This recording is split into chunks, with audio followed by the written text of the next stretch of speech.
And then go here. Yesh returns. Okie doke. Oh yeah, this is gonna be a rule, Yesh. Do not Okay. speak of anything regarding Doctor Strange or the twist that happens in the finale until, because we want Kronos to get surprised by this. We just need his rawest reaction to when we talk about that. So, like, don't reveal it to him specifically. Okay. Okay, good to know. I won't bring it Oh, up until you bring it up. yeah. Finally, we're here. Yeah, well, Comic Legend will be joining eventually. It'll take time, of course. Yeah. What's up, Synth? Hello. Yeah, we had to move it to part 2 because, of course, uh, so much to talk about. So little time. Oh, it's getting to this point where I'm watching TV shows, and if I've made the mistake of mentioning it, like what in the first 3 episodes, when the rest of it happens, you're like, oh god, I'm gonna have to talk about so much stuff, so much stuff.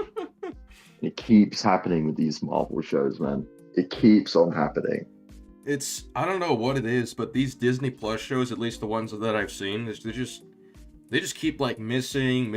It just keeps flopping. So I don't know. Hi SK. Any chance we could get a stream like this for something that's good? Yeah, actually, we actually did think. Why don't we just do some of this for like the '90s series, Unlimited, Spectacular, the new animated series. Yeah, that would be interesting if we broke those down, talked about what worked. What episode did we leave on again? We left off on episode 5, and the last thing we talked about was how Otto. It was really smart that Otto had a remote garbage dump to do his sales and get the money. I thought that was really smart, so I don't know why he lets this random criminal unicorn into his base, just lets her walk around, just shows her the entire thing. When she could steal anything, she could attack him. It's really dumb. Yeah, I didn't think about it like that. I don't understand why, when he puts so much effort in to do deals in secret, why he flips his shoe and just like does little tours of his Yeah, office. so weird. It's so insane. Yeah. Tag says, ask ChatGPT. God damn. They could have written a better half of the season. After this, off topic, thoughts on Captain America: Brave New World? I haven't seen it, and I'm not in a hurry to see I it. have actually not. Yeah, I'm not in a rush. I feel Yeah. like these movies these days don't have anything that they can spoil. I Yeah. don't. I mean, it's So I just, don't care. it's like, oh, it's like, oh, we're teasing like multiverse stuff or whatever. It's like, oh, I haven't heard that one before. Starts to get stale. Yeah, it's getting to that unfortunate point in the MCU now where nothing matters anymore. I know, they just need to, There is just honestly, they nothing just of have to consequence. reboot. Like, Fantastic Four could have been a great opportunity to reboot. Yeah. Can Comic Legend be picked up and put in a car? Oh, I'm never actually gonna escape this. I don't think I'm ever actually gonna escape this. Listen, you can't grab him. You can't put him in a car. How long ago was that, man? That was Oh god, that was at least 3 years ago. Jesus. This is off topic. And it was all because of a Disney Plus show that I came here in the first place. This is off topic, but when is the Joker 2 watch party coming out? It'll come out when it comes out, but it's definitely in 2025. What are your thoughts on the Flash movie? Disastrous. Look who finally showed up. Whoa! Are we Hello. starting right now? We already started. We're ready. We're prepared. You traitor! Give me a second. You fucking traitors. Why didn't are you some of pay the worst attention to people. the time? Yeah, why didn't you pay attention? Pay attention. Yeah, a sec. Doesn't address it.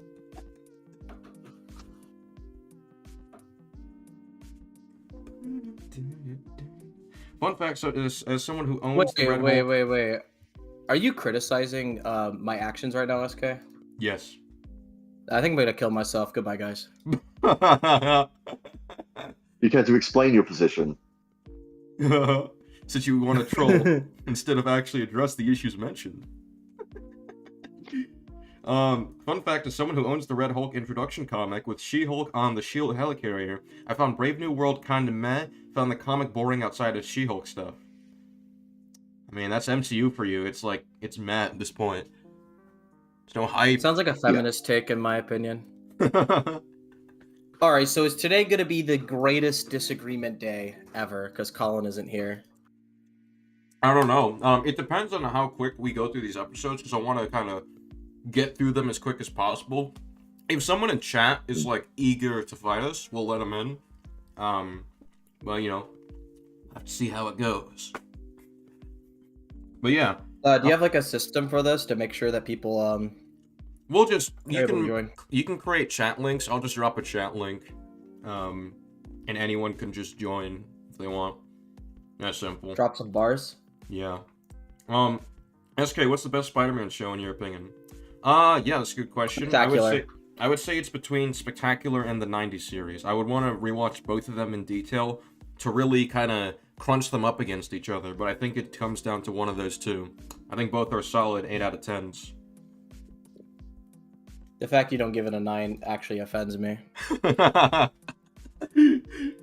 What's up, skids? But yeah. So, I just refreshed us on the problem with Doc Ock just giving Unicorn this location. Whoa.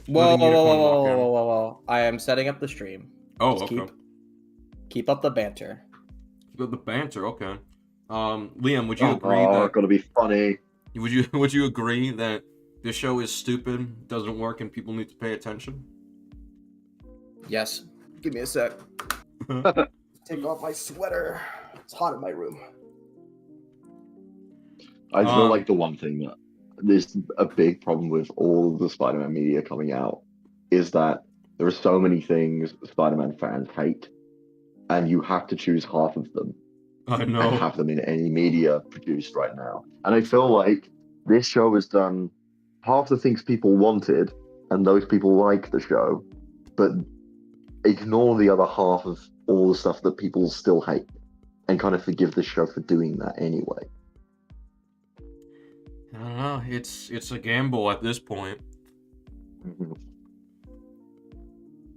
Almost there. Maybe that's the struggle with like branching out so much with what's in the Spider-Man mythos, is that it kind of takes away from people what they like about it, or at least what they originally liked about it.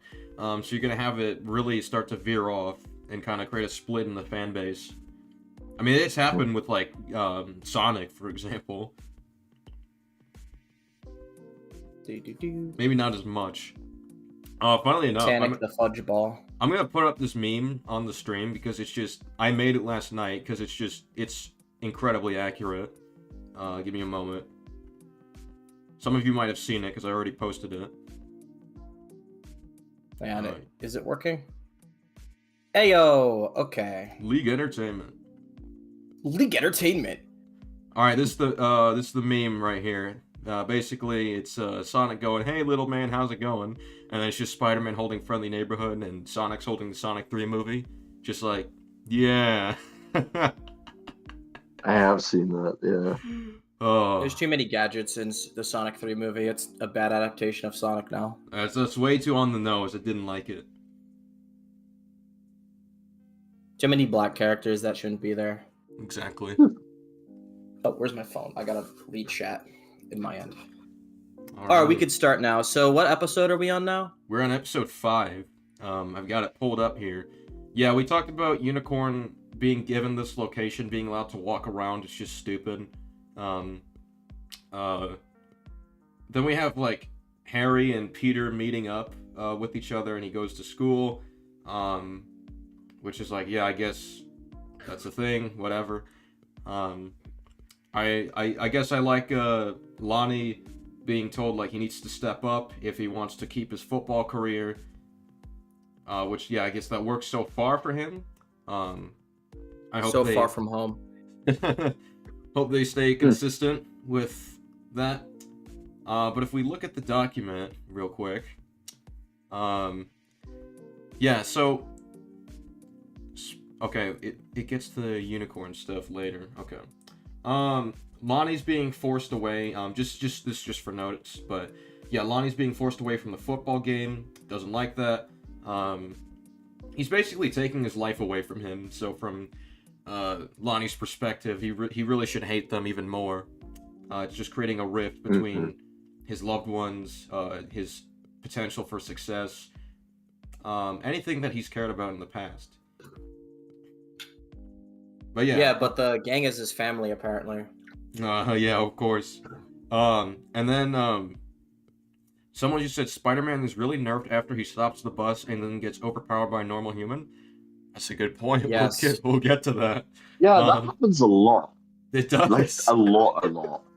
Which, it always It's a kind of throws problem me that off. should not exist. It's really weird that we keep having Spider-Man media where non-powered people can beat him up. That's just wrong. I know, it's really weird. But yeah, Spider-Man starts to annoy me in this unicorn fight, right? So he obviously knows that she's shooting all these lasers, clearly very dangerous. So Light speed. he webs the guy out of the way, which is good. But then he's just on the lamppost just joking around when he could just shoot a web at the helmet and just rip it off. And then the fight is done. Well, hang on. I want to list off like a bunch of problems with the fight already, and like from my perspective.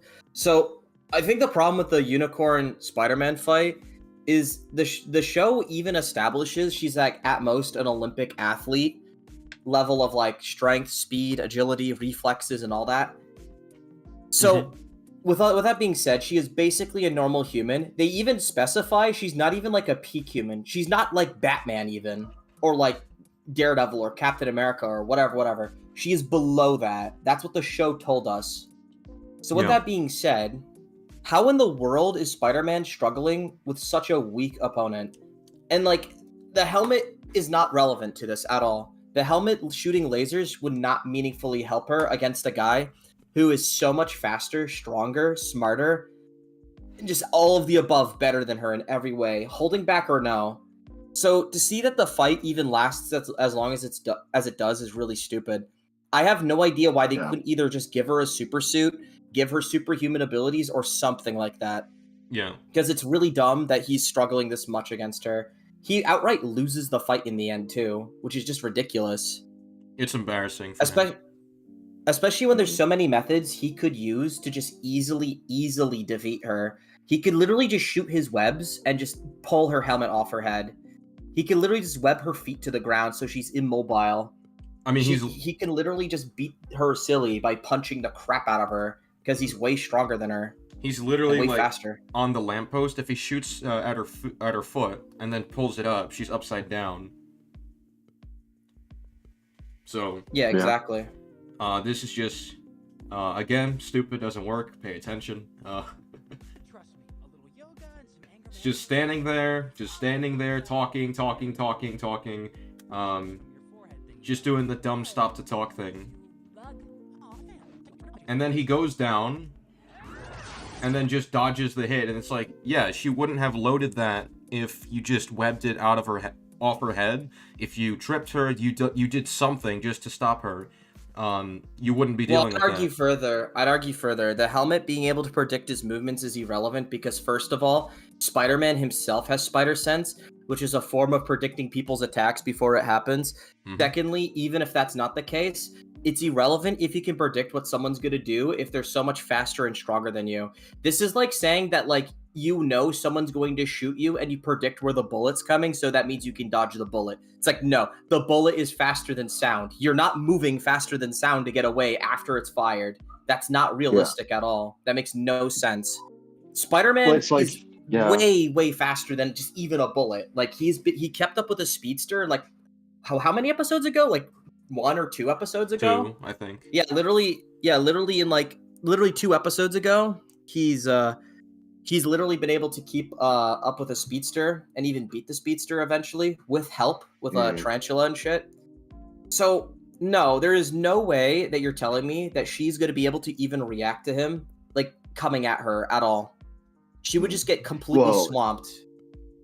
I mean, it's like, well, the problem is when they do characters like this, like with Taskmaster, it's different because that's their actual ability. But this is an ability of something that she's seeing on a HUD, like just on a screen, and it's she's still got to react to that. She's like almost reacting to a video of what's going to happen. So we can't. They're not even on the same level at all. You know, even if the helmet was like an instantaneous computer. And then second to that, I mean, just based on strength alone, if he goes for a kick and she is able to predict it and try and block it, she's still done. Like, it just can't be done at all. Even if she blocks his punches, it would just break her wrist or her arm. Exactly. It would just it would snap her bones. And like, I know Spider-Man holds back, but like, I really doubt Spider-Man would hold back to the extent that like normal humans can block his attacks, because that's just stupid. Like, there's no harm in hitting them hard enough that at least they go flying. Like, not even break bone, just enough that they like lose their footing and fall to the ground or something. That should be enough. You don't have to like smash them in the face to do that. But he doesn't. He's getting blocked by this normal human. I like the reason why like someone like Taskmaster it's more excusable with is because Taskmaster is literally stated to be like relative to peak human characters in the Marvel universe, he is literally a top-notch fighter. So when he's able to somewhat react to Spider-Man, it's literally because, like, yeah, he's the same guy who's, like, around the same level of super soldiers like Captain America and shit. So you can understand that his speed is not literally an Olympic athlete. It's way faster. The show went out of its way to tell you that she's really fucking weak. She's a person with a helmet. The show told you this. You could, like, hell, if they didn't tell you this, you could maybe go out of your way to try and good faith it by saying, well, maybe she's just peak human, right? That's why she could react to Spider-Man. But no, the show literally tells you that that's not the case. She's below peak human. That's insane to me. They literally went out of your way to tell us that she's physically shit, and Spider-Man still, like, is having problems against her. Yeah, exactly. But remember, just as good as Spectacular, even though, like, Spectacular blatantly fights peak humans and wins in his first... Literally the first episode, he beats a peak human who's, like, super skilled at combat. Like, he literally beats Fancy Dan. Yeah. Let's see. But no, guys. Just as good as Spectacular. Yeah. And yeah, he's even dodging the lasers even when it's predicting where he's going, so... I don't know, a little weird. I don't know. He can react to energy blasts, but he can't react to an Olympic athlete trying to hit him. Yeah, and like, so Spider-Man throws a punch, and she can just block that, I guess. She can just grab his arm and toss him away. It's like, this is Spider-Man we're dealing with. He's really getting overpowered in strength from an Olympic athlete. I don't know, strikes me as really odd. Now, he even like over exaggerates and says, "Oh my God, is she related to the Hulk?" And then like Harry literally goes, "Nah, no, she's just an Olympic athlete." Yeah. Which is like, what? Why is she? It's so weird because it's like, is she really strong or is she not? And the show like, it's really just bad at explaining itself because they go by the Olympic athlete statement, and that would just make it ridiculous because the Olympic athlete would not be able to stop a fucking speeding truck. In like how Peter does in the first episode, that alone just would make him flick her and she would go unconscious. Yeah. And yeah, we see right here, he's like getting tired from a hand-to-hand combat fight with her. He's the one getting tired. That's another good point, yeah. And then I have a question too for anybody who defends this by going, "It's fiction. Olympic athletes scale to Spider-Man." I'm gonna respond to those idiots. You know, the Colin brain fucking morons. I have a big question. What's so special about getting bitten by that fucking spider if you could just exercise and be better than Spider-Man? What's so special about getting that great power if it's so fucking pathetically weak? Like, that makes no sense. Like, how do you, like, wrap your mind around that? That Spider-Man gets this great power. He got bit by the spider, and he's special. He's Spider-Man. He has super strength and shit. But then you're also going to say, well, yeah, these regular people that don't have powers, yeah, they just scale to Spider-Man. That's just how it works. I know she's just as good as like a fucking sports player, but like that could beat up Spider-Man now. Like, fuck off, bro. What a stupid excuse that people will make. I'm also going to be playing the line right here. Gotta be the helmet. I mean, the other villains you fought all had I can't hear the upgrades, line. didn't they? Oh, wait, hold up. Because I don't like copyright strikes on my channel. Hey, you find anything? No. Real quick. I mean, she's referred to as a physically gifted athlete.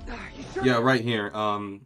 He says she's referred to as a physically gifted athlete, just so we have the line, so people know he's not lying about it.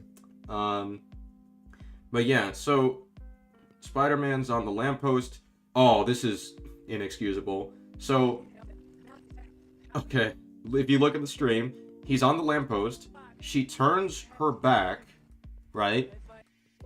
From there, he can just trip her, web the helmet off, but he just stands there and watches her charge up the weapon so she can shoot at them. Like, he let her fire the shot to begin with. That's just completely pointless. And then he continues the fight, and then when he sees that the civilians get away, he's basically like, now you have my full attention. And I'm like, okay, so it doesn't matter if there's civilians here or not. I find that funny now thinking on it. So he tries harder to win when there's less people in danger. Yeah, that's really weird. That's really stupid now that I think about that. Exactly. If anything, Now he'd you have have my full attention. there. You didn't have my full attention when you could have killed someone, but now that's ridiculous. I know. Shouldn't he be trying as hard as he can to quickly dispatch her immediately if she could kill innocent people? Oh, he tried yeah. his hardest. But, I mean, Liam, it gets way worse than that. Because even when he's quote-unquote trying, he blocks her hand, right? But when we cut back, because it's going back and forth with the Lonnie fight and the unicorn fight, if we look at this right here, Peter is literally just standing there. I'm not joking. He's just standing there holding the fist when he has another free arm. He has a leg that can trip her. He has another arm, can punch. He could do whatever. Can you send can you send screenshots? Maybe I could use that to show it in the stream. Yeah, I can show it right here, but basically he's just standing here in this shot. It's really insane. Maybe another thing I could do is... Oh, yeah. I might think of that in the future. But yeah, continue. Yeah, literally just standing there. And then she turns her head. This is so inexcusable, guys. She turns her head while Peter's right there and can just attack. I'll screen cap this as well so you can see it. And he doesn't on pull the leak off that stream. damn helmet. Yeah, take the hat off. You know what I'm gonna do in the video? What I'm gonna do in the video is I'm gonna say, Peter, take the hat off. Peter, take the hat off. Peter, Lucas, take the hat off. Take the hat off. Start. Why would he go easy on her when she almost killed people? And he's She's going a easy? murderous villain. Are you kidding me? Why would he go easy on a murderer? That makes no sense. I'm not even dignifying that with a response. She's willing to kill her own comrades. That's insane. Yeah. I mean, So- isn't it in this fight where she's about to finish him off if it wasn't for the other guy helping him out? Yep. That is wait. this fight, right? So Because on my you can't say stream, that he's going easy on her if he's close to losing the fight. Like, that's on my stream, I'm gonna do something real clever. I'm gonna well, do this. while you do that, I just want to mention, right? So, the whole reason Peter even jumps in front of the laser to begin with is because Alright, hang on a sec.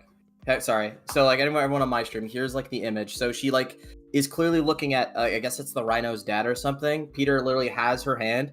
He could literally throw her around, take off that helmet, do something. But he just, if you know anything about the episode, Shoot in the that face. doesn't happen. He just sits there and then she just shoots him, which causes Peter to almost die by the supervillain. Yeah, if you look at this shot right here specifically, she's pushing the button. She wouldn't be able to push the button if Peter just webbed her already or did or removed the helmet. And then she turns around, back is turned, which, by the way, that is really stupid of Unicorn. Why is she just turning her back on Spider-Man? Why don't you just finish him there? Just laser him straight up. Okay. But You send also, another image? yeah, I can do that right now. Yeah, make sure you send images while you talk about it, just so I can send it in my stream. Because I would rather just show a picture in the middle of the stream, and then Okay. you know, But yeah, you have risk the this. shit you're risking. You have this right here. Spider-Man lets go. He literally lets go of her hand, basically letting her leave and do this. It's insane. I'm gonna rewind it on stream. But if you look at this, Spider-Man has her grabbed. He lets go of her hand. So He she literally can do lets this. her do it. He lets her kill this guy, almost. And, like, it's so dumb. Yeah, here's the it's image, like, guys. even when Unicorn is doing the aim, just take the Still, hat off. mommy was in the middle of my stream because I was trying to show the picture, Paragon. Like, yeah, literally, here's literally. the image. He fucking lets go, like, right here, if you guys see in my image, so, like, nobody's, like, lying or whatever, if you're watching Exactly. my stream. So, yeah, he holds her hand, she turns around, looks at a fucking person in danger, and he lets go of her and lets her shoot him. Literally just Like, what the standing fuck? there. Yeah, here's the next image. Oh, I'm gonna at everyone, no one text in this chat when it's live. Okay. What's up, Paragon? Hey. Are you guys streaming? Yeah. Yeah. That was a stupid at everyone. Oh, Paragon, no more texting in the chat because I'm gonna use it for it gets in the way of like the images. I was gonna say that. It's the my only contribution to this text channel is damn Unicorn's hot. Yep, and now that text is on stream, bro. You're welcome. Yeah, so I regret nothing that I said. it's so dumb that this whole Comic legend: anime women are better than MJ. seeing the context for Okay. this. So like all of that, he lets her go just so he can rush in front of this laser and just take this hit like an idiot. That was his plan there. To basically What was wrong like with get that? himself Was he, like, killed. grappling her? Yeah, he couldn't. Literally, our criticism is he didn't take the hat off. Nah. Can't take a hat off, apparently. This is like, imagine if Lucas, right, was so powerful with the hat on, but the only way to stop him was to take the hat off, and Spider-Man just couldn't take his hat off. Okay, in fairness, I don't think he would be able to. Lucas is too fast and stupid. Ignoring the speed, right? He has the speed justification, but if we ignore the speed, then there would be no Yeah, excuse. this is nerfed, Lucas. Yeah, nerf Lucas. And, yeah, this Insomniac Games is the amazing Lucas. Insomniac Lucas. And yeah, so Spider-Man's on the ground, and then Unicorn is about to end him off.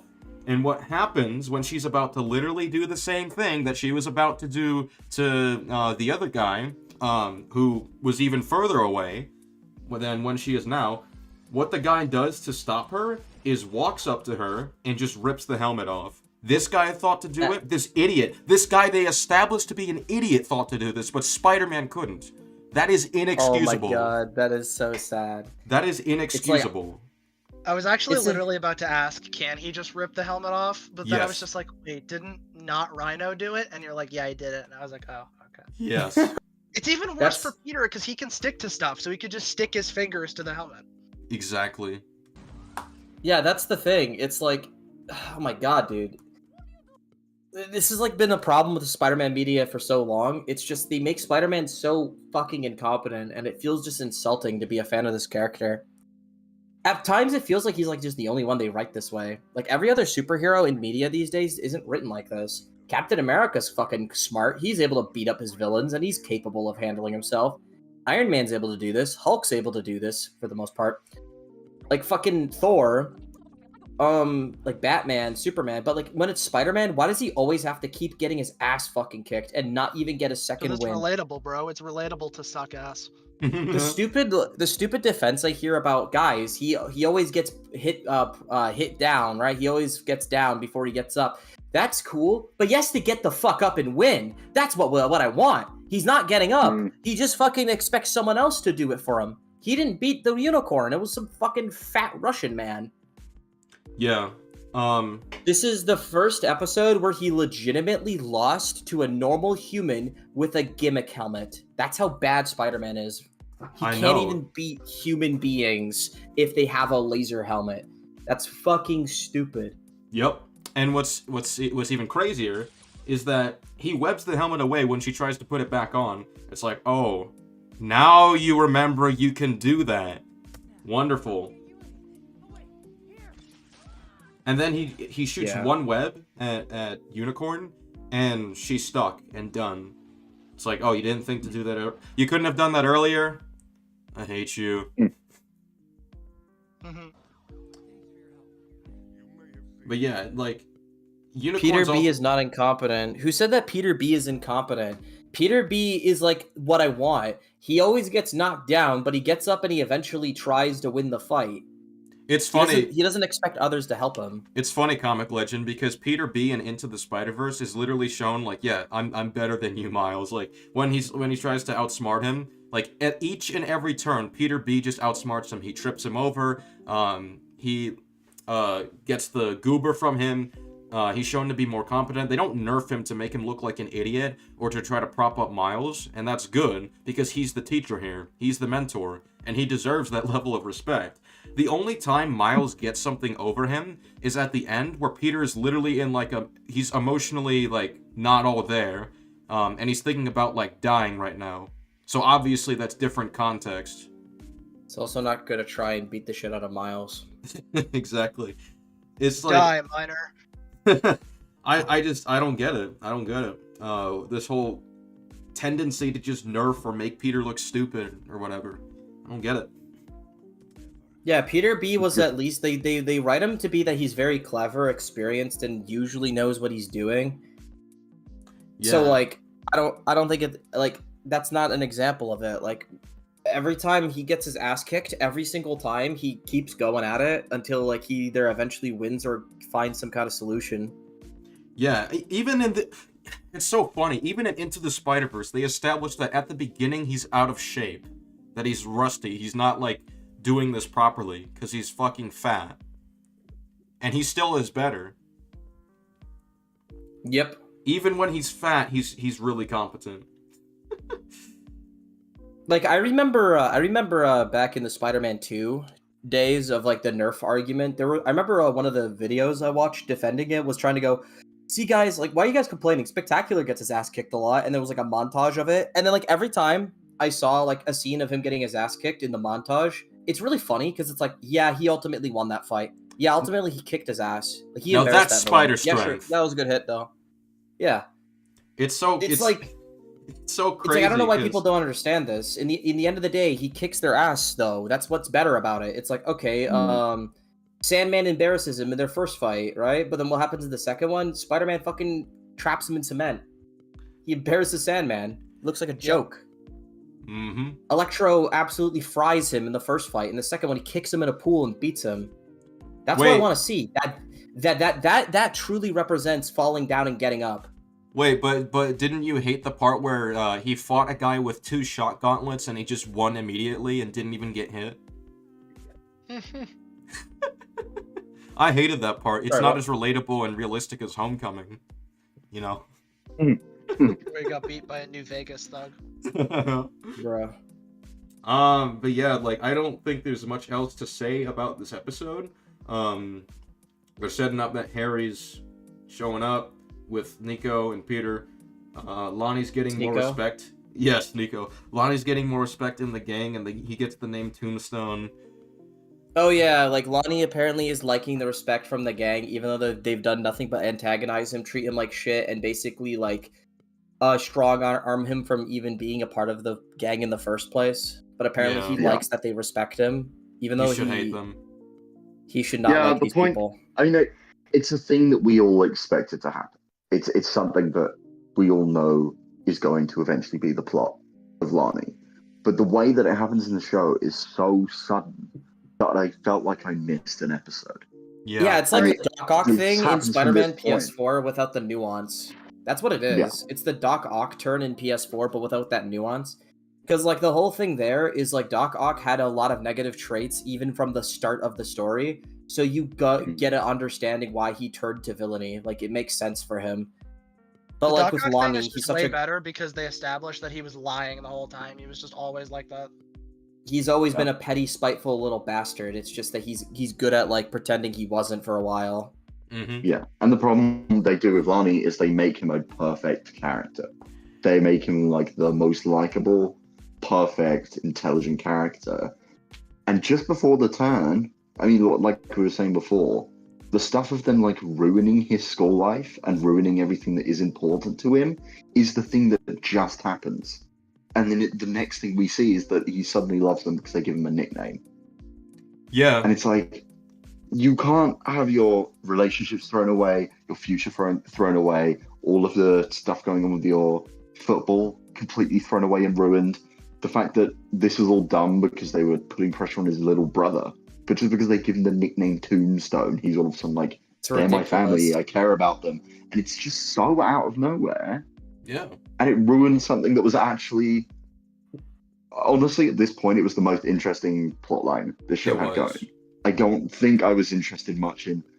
I don't like the let's replace, Tony Stark with Norman Osborn, and I wasn't too bothered with Peter's character because it wasn't there. But the thing that was interesting me so much was this plotline with Lani, and they just throw it away in an instant, and it's so weird. And it happens from this point on. They never really, do any more development from this point at all. It's just like from this point onwards, that's it. He's in. Well, yeah, the Doc Ock thing is interesting because they like establish immediately that Doc Ock has ego. He's very arrogant, prideful. He has a fear of inadequacy and not mattering too much and feeling like a failure. So there's like weaknesses to his personality, which makes you understand why he eventually becomes a horrible, evil villain, because it just makes sense with like what has been going on with him.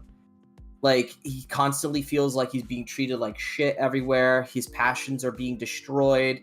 And, like, it's either being interfered by people more successful than him, like Norman and all that, fueling his jealousy and shit.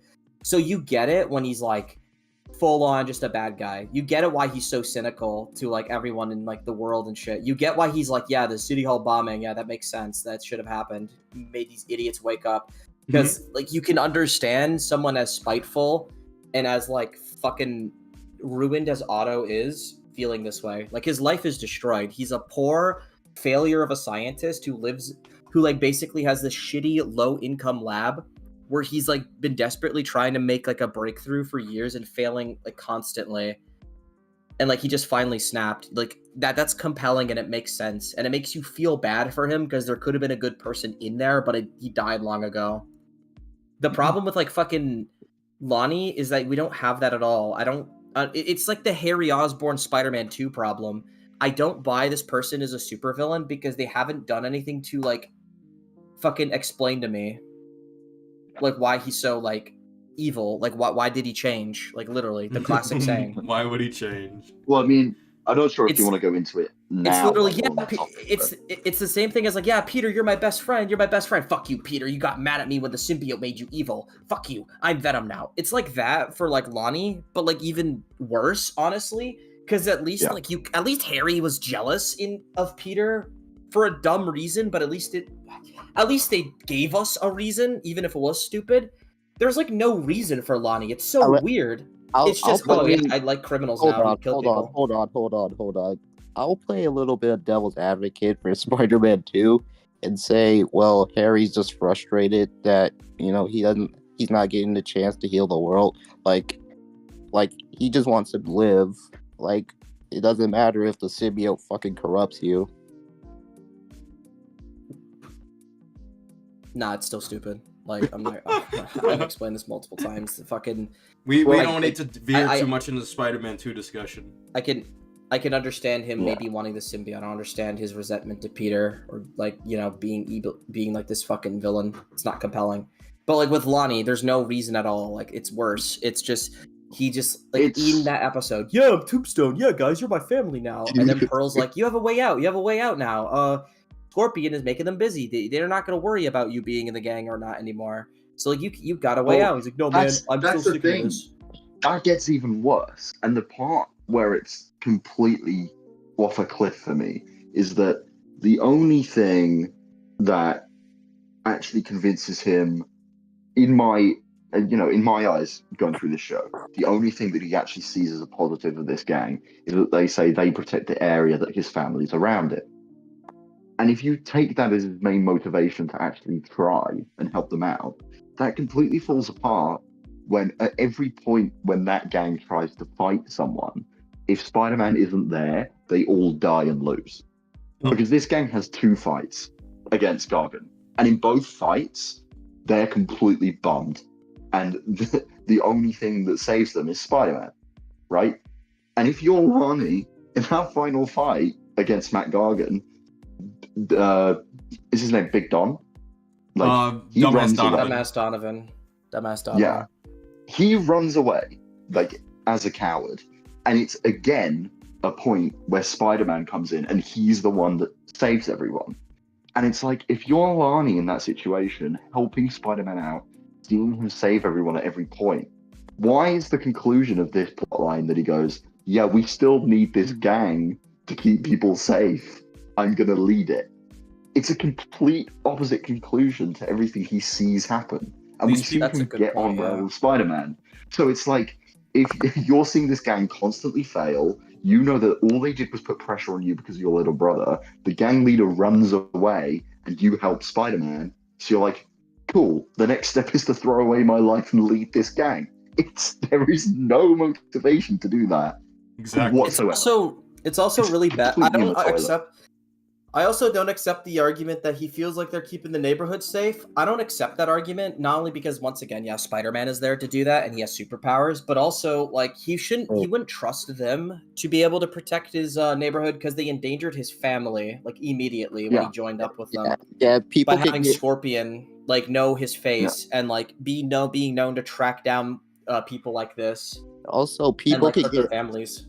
people can get hurt from the war between Scorpions and the One-Tenths, by the way, too. Yeah, they're literally okay Yeah. with children being brought into this and getting killed. Well, the only reason that Scorpion is a threat to his family is Dumbass Donovan's fault. Like, he literally engineers it so that Scorpions keep an eye on Lonnie. And Lonnie knows that. Like, for some reason, Donovan's able to convince him that even though he sent him to that taco shop so that the Scorpions would see him, he's like, oh, yeah, we need to keep you safe. It's like, it's your fault. I Like, know. you did this on purpose. So it's like, once Donovan's out the picture, it doesn't make any sense for him to think that they're the good guys. Because they I know. literally just rope him in and then run away and lose. Yeah. Dude, why would you keep that going? They're all bums. If Like, anything, they suck. if he wanted to like help the neighborhood, I think he would just join Team Spider-Man. Say like, hey, Spider-Man, we do a lot of good for the city. Why don't we work together? That's what he would do. Well, Especially after when he realizes has he's got abilities at the end. superpowers. Yeah, he could literally be teams up. Spider-Man's partner. Mhm. He literally teams up with Origins- Spider-Man and realizes he can go like toe-to-toe against the same villains as him. And it's like, at that point, why would you not? Which it made Be on way more dividend. sense in Spectacular Spider-Man when they had Colonel Jupiter working with Spider-Man as a first resort. Because yeah, obviously in John Jameson's character, he has heroic qualities. He's not evil or anything. So yeah, obviously he would work with Spider-Man. Like yeah, that makes sense. Well, more so work for the law. Yeah. But yeah. Could Lonnie's change be explained as letting the gonna say attention no. go to his head? Could it be Explain as No. letting the attention go to his head. Repeat. No, he's the No, most it popular wouldn't- guy in school. Yes, He's he the already most had- popular guy in school. He's getting nicknames from everyone around him. Everyone wants to be him or fuck him. Like, you can't go and say the attention from guys that ruined his life, like these 5 bums, got to his head. Like, if attention was going to go to his head, it Oh was my God, done I before he got joined this respect. gang. I got respect from child murderers. Oh my god, I love the attention. Like, what the fuck? Like, No. come on, dude. If um, anything, it'd be the Child opposite. murderers respect me. Like, what the fuck? exactly. He literally is the most popular guy in school. He's like a big football player. He has like a girlfriend and shit. He has a good career going for him. Even the nerds like him and shit. Like, he's liked by every like facet of the school. So why the So, like, fuck why would he we change? ever like care? Yeah, he has it good already. Yeah, Well, and I just got. the insult to injury that they just put when they give him the invitation to join Harry Osborn's thing, and he just throws that away to be part of this bum ass gang. It's like it doesn't make any That's a good sense. point. I didn't think of that, but that's really Like, bad too. he is given every opportunity to be He's a literally superhero given alongside an Spider-Man. opportunity to and be- join the organization that will keep his neighborhood safe without endangering children, and he shows the opposite. It just doesn't make Wow, any this sense. is worse than I remember. That's Like, fucking it is awful. so This- stupid. this is It's my the biggest stupidest problem, fucking because- plot. It is, and it's like it was so insulting for me. Good- because as it good was as like, spectacular. I remember saying to SK, it was this plot line, like the school kind of plot line, that I was the most interested in. And it was actually what drew me in the first 3 episodes. And it's like what they do with Joker 2. It was like they hook you in by having this really good character storyline and then just like shit on your head, like as much as they can. And insult you. It's just insulting, and it's like I'm sorry. I don't know whether or not I should be commenting on it like this, but it's like you've basically just written a character that is a black character that cares about his family, that's smart, does well in sports, really popular, and you're like, but no matter what, he really wants to be part of this gang. Doesn't matter how shit they are and how they treat him. He's going to throw every opportunity away to be a gang member.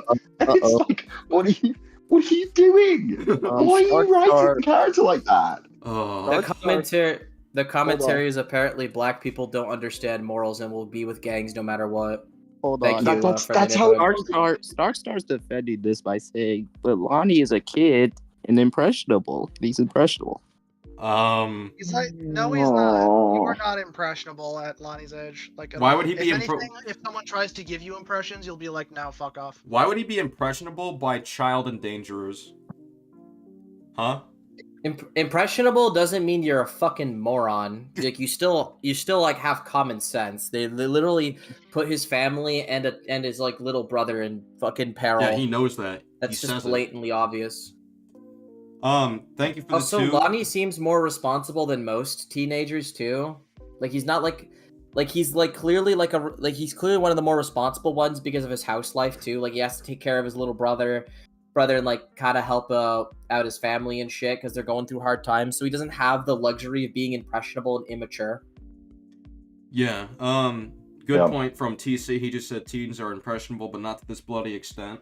So thank you for the Also, 2. yeah, Skids brought up a good point too. He's 18 years old. He's an adult. Oh, okay. Yeah, Billy Bolson, thank you for the 2. He says, worst to best between Friendly Neighborhood Spider-Man, Cape Crusader, and My Adventures Superman. I haven't seen My Adventures of Superman, and I've only seen 2 episodes of the new Batman show, so Cape Crusader's above. Yeah, Cape Crusader is way Crusader's the better than this best. garbage. It's way better than this garbage. Cape Crusader is really good. I like that show quite a bit. Yeah.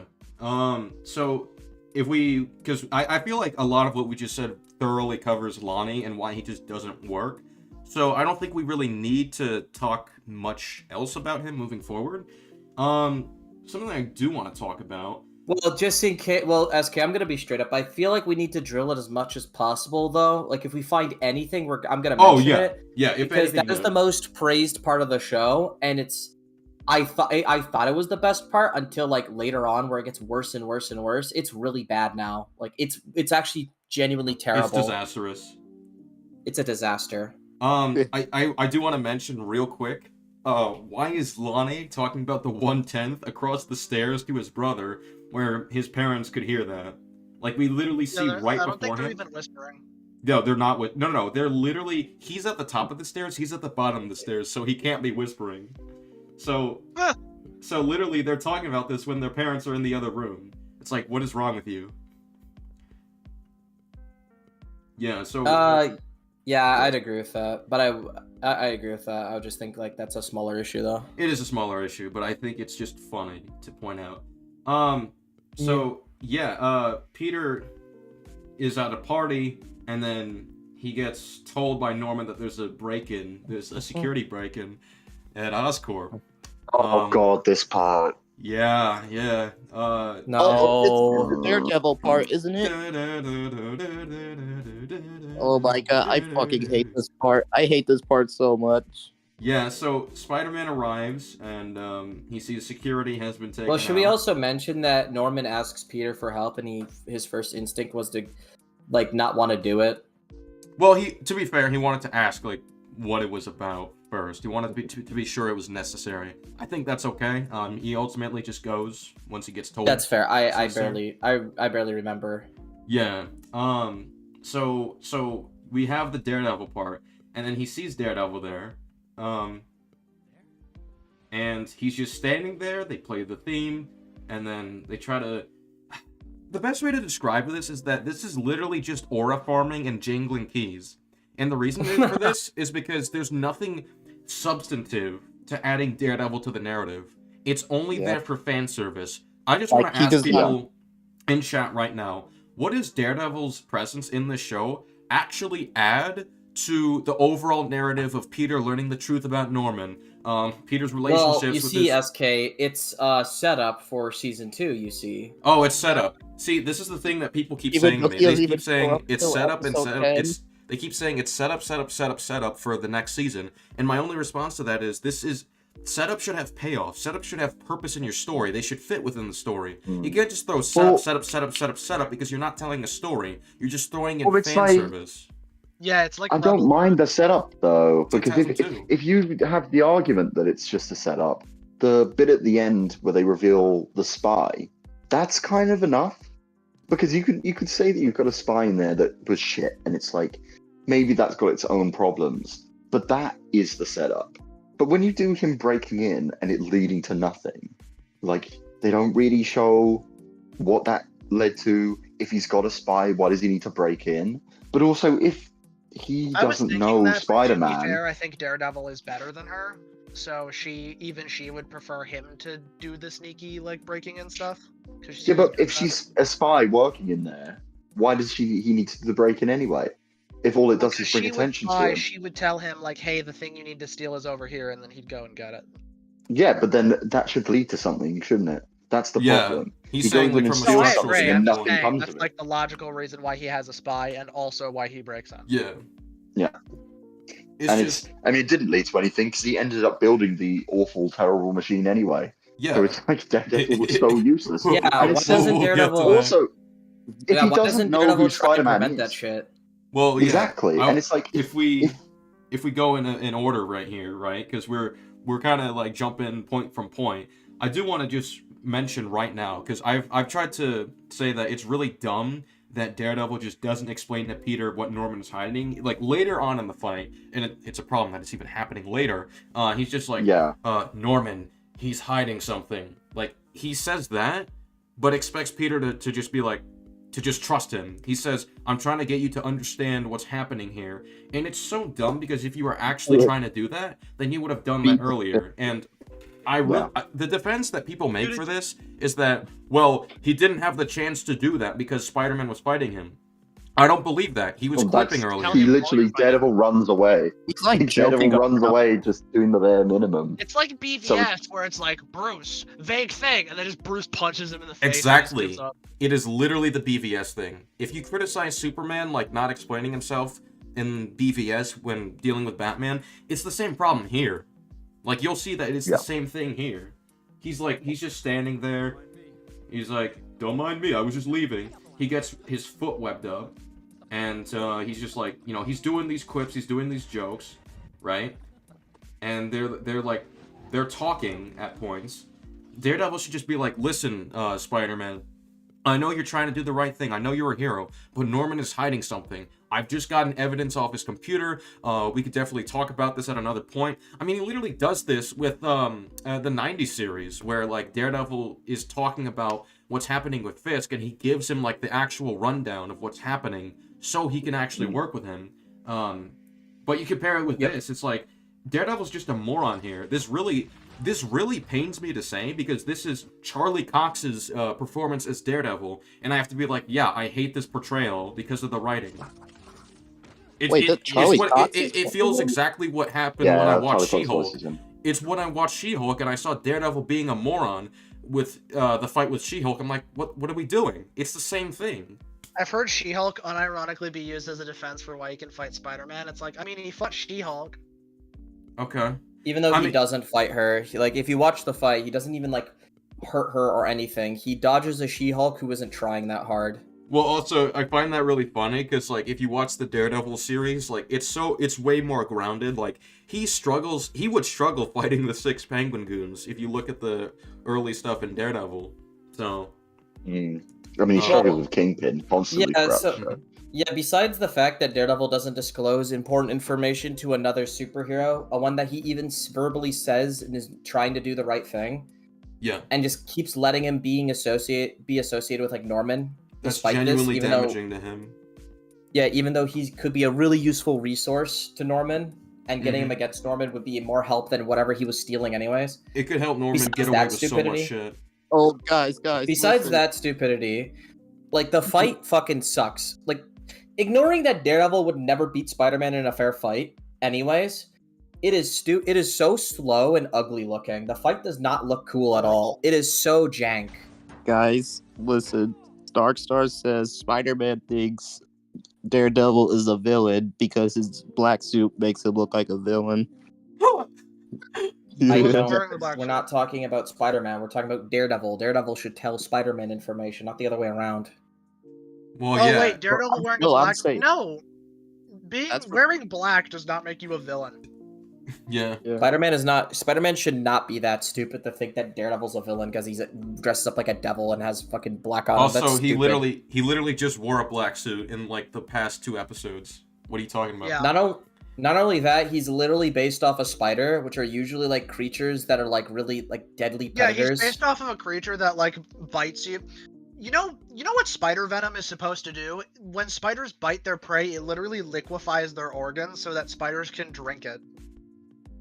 Yeah, spiders are really fucking like. Well, it's like if they're trying to show here that neither of these guys fully trust the other person, which, I mean, at this point, I feel like Daredevil should know who Spider-Man is because he was all over the internet. But even if we go with the point that these two both don't really know each other and don't trust each other, both of them just let each other go.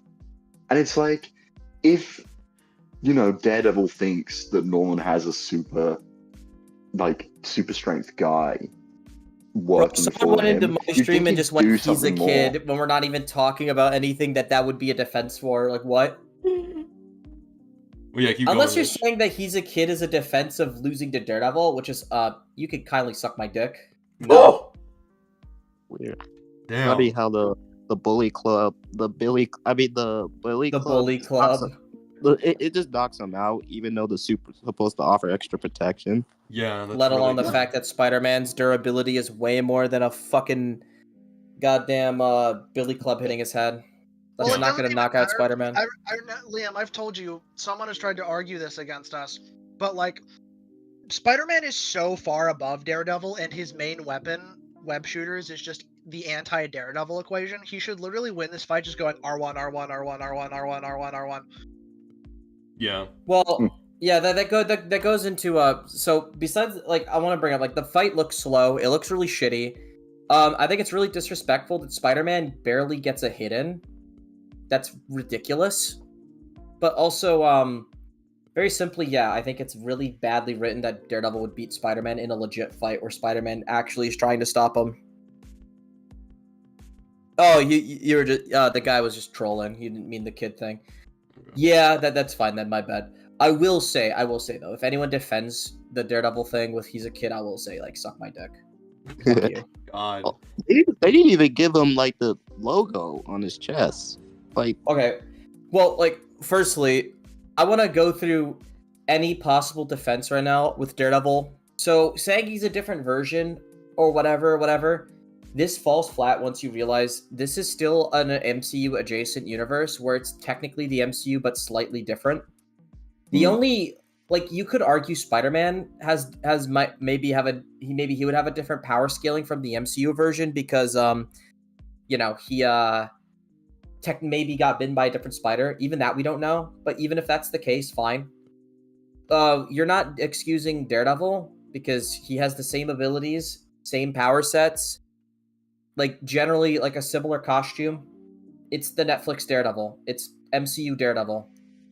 And MCU Daredevil is not keeping up with Spider-Man. Like, sorry. Like, if you actually know know anything about MCU, fucking Daredevil, you're not gonna sit here and tell me he is beating Spider-Man in any universe. This No. Spider-Man is fast enough to dodge lasers, which are like faster than bullets, I think, or are they like slower? Lasers are light speed. Faster. He can literally react to energy blasts and speedsters that are faster than like machine gun fire and shit. To be fair, He is easily faster than bullets. Whenever like cartoons and stuff show characters dodging lasers, I don't say they're light speed, just often because cartoons have to use lasers because they're not allowed to use actual like ballistics. So I assume they're just really fast though. Still, I assume they're like energy blasts, but they just made them lasers because lasers are cool. But technically, if we do scale lasers, Spider-Man. the L in laser literally stands for light. So laser is an acronym, by the way. Interesting. But yeah, like ignoring that, the only argument you could use for the MCU Daredevil is the She-Hulk stuff. And honestly, the only thing he does that's even a little bit impressive was dodge her breaking the ground and like reacting to that fairly quickly, which is not even like faster than bullets. Even in She-Hulk, he has not been able to react to bullets fired like after they're fired yet. And even if he was never reacted to energy blasts, lasers, speedsters that are faster than bullets too. He hasn't reacted to things faster than this Spider-Man, like if you use the best of his scaling. And I want to bring up the thunderclap thing. She-Hulk, when she thunderclapped, she wasn't intending to kill him. She wanted to incapacitate him to take off his mask to figure out who he was. So that's just a straight up lie. That wasn't like a full frontal blast of the thunderclap. It was clearly she was holding back. I just thought of something just now. So, Daredevil obviously infiltrated his security on his computer and shit, right? On Norman's computer. Yep. So, why didn't Norman just remotely enable his, like, lockdown protocol, which, would lock him in? That's a good point. That would have been done. Like, he would have been stuck in there. But yeah, like, with all this being said, Daredevil should not have beaten Spider-Man. Once again, we should have a counter for this, but that's like another time they're disrespecting Spider-Man. He's losing to a non-powered fucking superhero with only, like, super senses that struggles against... His nemesis in the show is Kingpin, who's, like, a little bit stronger than a normal man. That's it. Yeah, he gets his ass beat by a guy who's, like, a D-lister to Spider-Man. I also want to make sure we remember...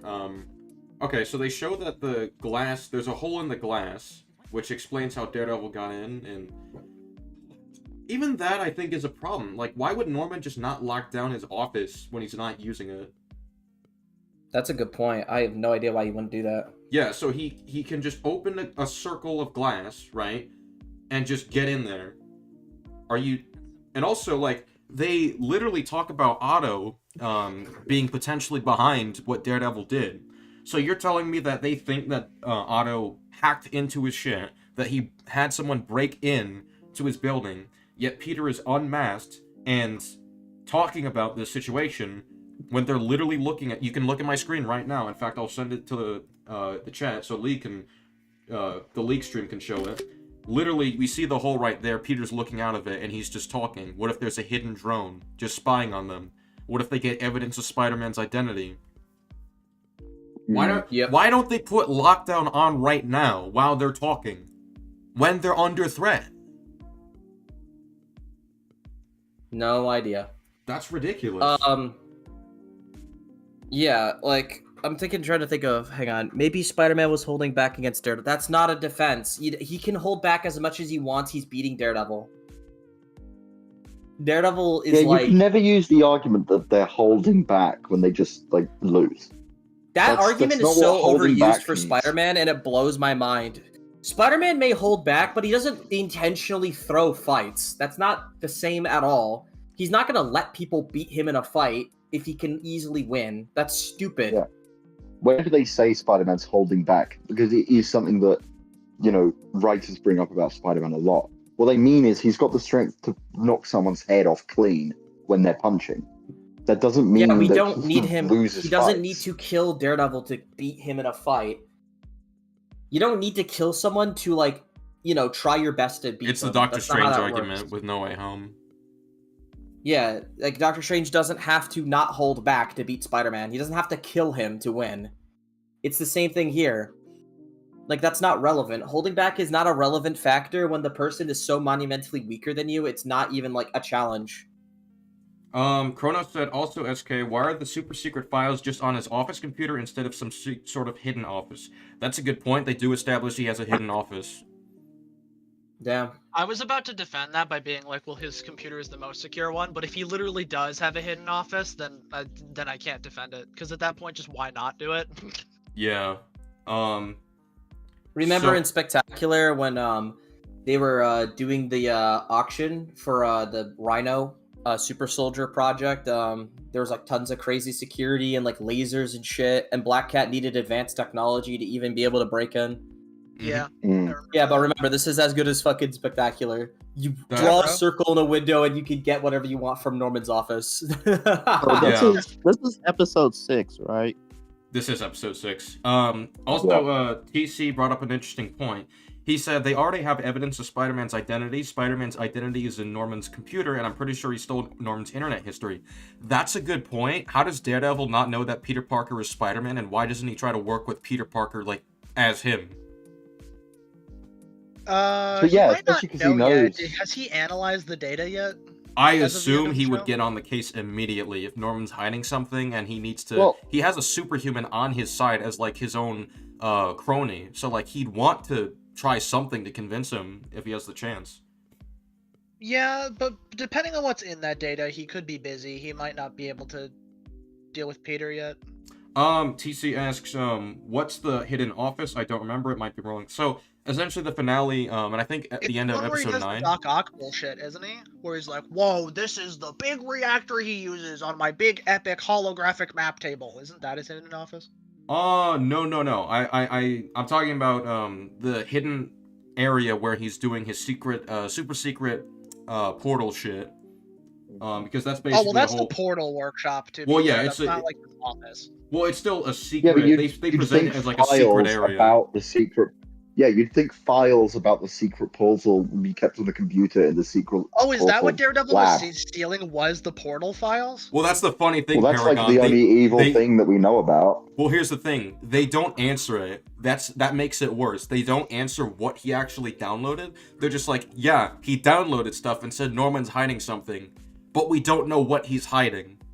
When would Daredevil beating Spider-Man make sense is what Starkstar asked. Okay, I'll explain this very simply.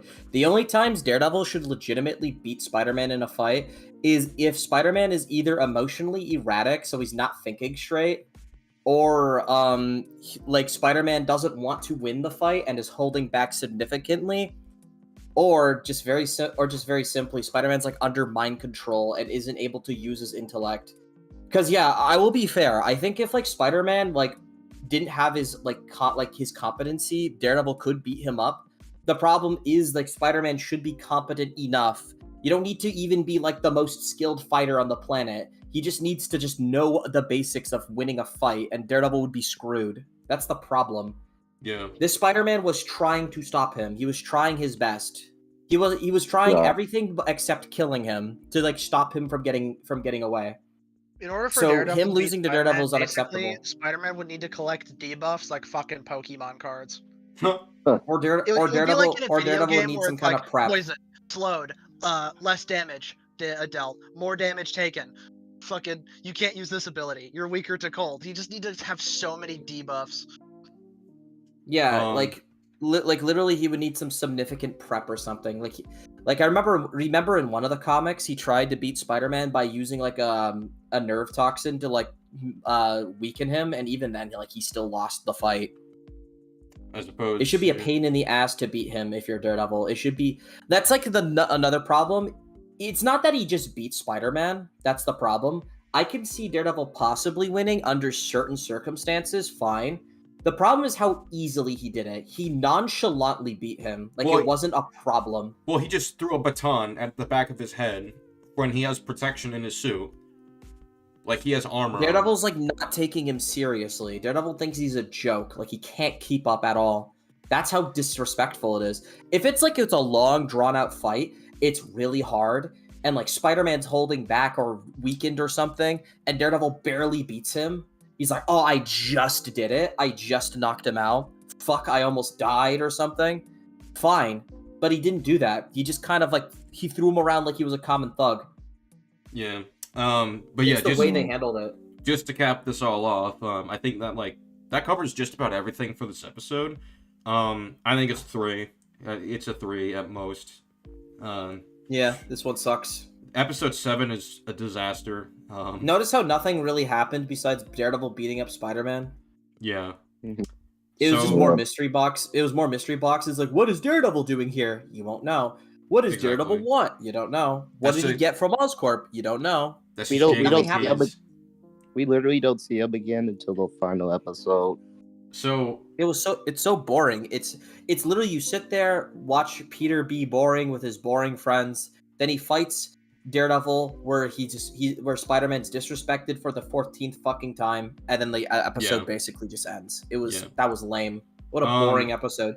Very disappointing for Daredevil too. Like Daredevil and Spider-Man teaming up is one of the most it's awesome. like that's so much fun. It's fucking awesome. That like in the 90s series, it was so fucking cool. Mm-hmm. So much fun with like crazy shit happening all over the place. There's like a big fucking storyline with it, with like Peter being framed, Daredevil being his lawyer, and then like Spider-Man teaming up with Daredevil and shit. It's like so many moving pieces and like so many different fun ideas. Like Daredevil being the lawyer to defend Spider-Man from a crime he didn't commit. That's a cool idea. That is really cool. Matt Murdock helping Peter like that. With like both of them having an alter ego and they don't even know who they are. The 90s series does this so much better. So seeing like the show doing less than the bare minimum is fucking terrible. What a disrespect to Daredevil and Spider-Man's friendship. Yep. Yeah, so this next episode 7. So, they discover that there's a pattern with Otto's creations, and that he keeps using gamma radiation for the villain's tech, and that's how they pick up on the pattern. So, I talked about this with TC recently, and he brought up an interesting I don't point. actually have an issue with this, to be fair. I think this is the one thing that you pointed out an issue with that I'm not too convinced on as an issue. We'll get to that, but TC brought up something interesting real quick, is that when it starts to overheat and stuff, the gamma radiation makes it like really unstable and it causes these burns and stuff, and this intoxication. That's an interesting point. I don't know why that didn't happen when the speedster's speed thing just went like overboard and like was completely unstable. Like there was seemingly nothing that happened as a consequence of that, even though this is like gamma radiation that can be really harmful. What else is there? Did this happen with anyone else? I can't remember.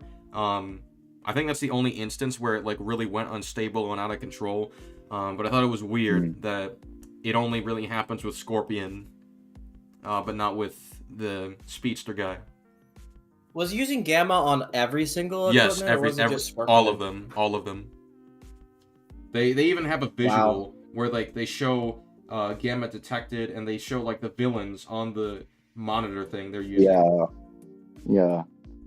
I think the idea is that Otto believed in using gamma radiation as an energy source.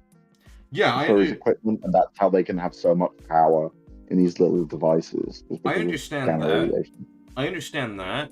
I think the main problem is that if he wanted to experiment with gamma, I think that's what it should have been kept as experiments, to, you know, be used later on. I think the main problem with how Otto does this is that he needlessly uses gamma radiation, for those villains' tech, when his whole plan is to look intelligent. He wants to look like, he wants to be seen in a very high regard because of his creations. But if these gamma radiation power sources keep getting these people killed because it's gamma, it's like that just makes Otto look stupid, and I think he would have the creativity and smarts to choose like better power sources for this stuff. I mean, it would just give Otto's tech a bad reputation if he consistently just gets people sick, gets them killed, but just by using his technology. And what's interesting, actually, is that if Otto really wanted to build upon his resources, build upon what he had, he has access, to the speedster technology, right? And obviously he can, he'd know how to use that safely, as opposed to people who aren't used to the technology and would be more susceptible to making mistakes, which happened with Speed Demon. If Otto actually used the speedster technology on him, he had the unicorn laser on his head, and he had the arms with him, he's kind of unstoppable and could steal a lot of Oscorp tech by doing this and just get away. So that's just another thing to think about. Why doesn't Otto try that if he really wants to, like, build his empire, build upon his creations, and be seen in a very high regard because of it? Okay. It's something I'd like to mention that's not related to Otto. Wait, this is the episode where Nico finds out that Peter is Oh Spider-Man. my god, yeah, it is. Like the whole like I hate this friend trope so out, much. secret identity thing. Like it is a cliche, and I'm kind of tired of seeing it, but it's kind of done pretty shallowly here. Yeah. Like to compare this to like Daredevil, when Foggy finds out that Matt is Daredevil, like Foggy actually brings up pretty like valid arguments as to why it's, you know, why he disapproves of it. Or why Well, this is the it goes thing, against what though. they The stand reason for, why too. that's different. Yeah. The reason why that's different. Yeah, exactly like you're saying. That's It's why not that it's he's good. That's mad why at him it's for so good being. there. He's not mad at him for being Daredevil. He's mad that he had this friend that was blind that could actually do all this and know all this stuff, and he never told him. It's the fact that he has these abilities that actually change the dynamics of their friendship, and also changes how he acts as a lawyer. And that's the things that Foggy takes problem with. It's not. It's such a It's twisted. also like, really emotionally distressing too, because like Yeah. Daredevil He was almost like bleeding out in his couch and shit. Like it was attempted really murder, bad. too. Mhm. Like he attempted murder too. Well, also, like, Foggy is really reasonable about it. He doesn't just, like, make assumptions. Like, he really tries to dig in and understand why he's doing this, what it means for their job. And, like, a huge component of this is that because of what he just discovered, they can't continue their job. They can't continue Nelson and Murdoch. So it becomes really interesting because it makes him... It's really smart that they choose now to really get into these flashbacks to the past, because it really puts into perspective how much of this was real, how much of this was sincere. That's what Foggy's really questioning about some of the biggest facets about the relationship, which I think that's really clever. Yeah, So- It's the lying thing as well. It was done well. Mhm. It was done well, way better. It was done way better in Yeah. Daredevil. Well, it's because it was specific to that friendship and specific to Daredevil's abilities. Because it's Mhm. like part of their discourse was the fact that Matt knew whenever Foggy was lying, and it's like that's such a big thing, just on a human, on a friendship level, to find out that your friends had an ability to know when you're lying all these years, and it's those emotional things that Foggy brings into question, and that's Kind why of a it breach of worked. privacy too, when you think about it. Yeah. But with Nico, they're friends for a year, under a year at this point, right? Because they became friends at the same time he became Spider-Man, which at this point is just under a year. And it's the same with the situation that they do in Invincible, where it's like very early on in what they're doing, kind of not barely know the person, but don't have a long-standing thing with them. But even worse of this situation with Nico, it barely affects their friendship. Nico. Barely. But it's such a minor effect on their relationship, and that's when it gets annoying. It's like you missed. It also one feels like party. they get upset for the wrong things. Like, it bothers me when it's like, I don't feel like I'm a part of the friend group or some stupid shit. When it's like, dude, the thing that should be upsetting you is that anytime that you don't see them, they could be dead. Mm-hmm. Yeah. Shouldn't that be more concerning if you're actually a friend or a lover to them than your own personal feelings right now? Is just the stress of like anytime like they're gone, now in the back of your head you're like, oh my god, is he dead? Did he die? Did somebody kill him? It also That's isn't a terrifying. good character trait that, first of all, the two things that they do that pisses me off in the last few episodes of the show is that the only reason Nico ends up caring is because Spider-Man saves their life. And that's what made them realize. And it's like, oh, you're not exactly making that character seem empathetic. This But is it's like 2 episodes Yeah. later. They didn't even commit to it. And it's also the fact that they play, it's almost like I don't know, it reminded me of that thing in Amazing Spider-Man kind of, but it's the fact that Peter's like, yeah, you're right, no more secrets, and then you find out, oh, she does have a secret. I know. So she's giving him this hard time, but she has something hilarious. very similar that she's keeping secret She's as a well. magic user. And it's like, That's the one thing they needed to not do. Don't establish she has something similar to that, but they do. Yeah, Like, and her what thing the isn't even hell? about saving other people's lives. Like, she is angry at him for being Spider-Man and saving people's lives, and only cares when she's about to die. So the And the reason only she thing gives, bad about it is the secret. the reason she gives is that she's like, I'm afraid that he's going to move on and abandon me like everyone else in my life, which they never elaborate on or explore. Yeah, and also that is such a stupid thing to bring up, considering that it's established that he tells her that he became Spider-Man on the day they met. And it's actually the events that cause him to be Spider-Man that also ignites their friendship. And it's like, why would you be worried about that if those two things happen in conjunction? If he's been Spider-Man the whole time you've been friends, why would you be worried that him becoming Spider-Man is going to make him turn away from you? Like, that's the reason you guys met. Like, so shut up, dude. I think what Nico Shut says up. is that I think it's her reasoning, if I remember correctly, is that Harry is in on it, but she's not, so it makes her. Well, that's Harry what she more initially says. She initially says that, But but Harry she later literally gives her corrects her. reason. Yeah, she later gives that her reason why she's still mad is because she is worried it's going to cause him to leave her as a friend. But it just doesn't make sense. It's so inappropriate to this situation. It Also, doesn't make any it. fucking sense. Like, I don't know how that would make him leave her. Like I said, once again, I think the only time this should really be compelling is how it's handled with Matt and Nelson. Yeah, Foggy Nelson. that was Because with great. Foggy Nelson, he brings this up very fucking quickly in the scene. He literally just goes, anytime you could have been dead, I would have not known. Like, yeah, that would bug anybody. That's really disturbing that, like, you're friends with someone, and then they could just be going off, putting their lives in danger, and they died, and you would never know. Yeah. That's a terrifying thought, especially if you're, like, you care for someone. So, like, that's, like, a really good scene. And by the way, you really feel for it because Foggy isn't being an asshole. He's not like, fuck you. They both cry in the end when they, like, break it off. They're fucking sobbing. Like, both of them are. So it's like, man, you really feel bad for them and you like Foggy still. The problem with, like, these other versions is they seem like selfish, like, self-centered assholes when they do it. When we see this as, like, Lois and, like, My Adventures or, like, Amber and shit, it's just, it's about you and it's so annoying. No, Lois was fine. No.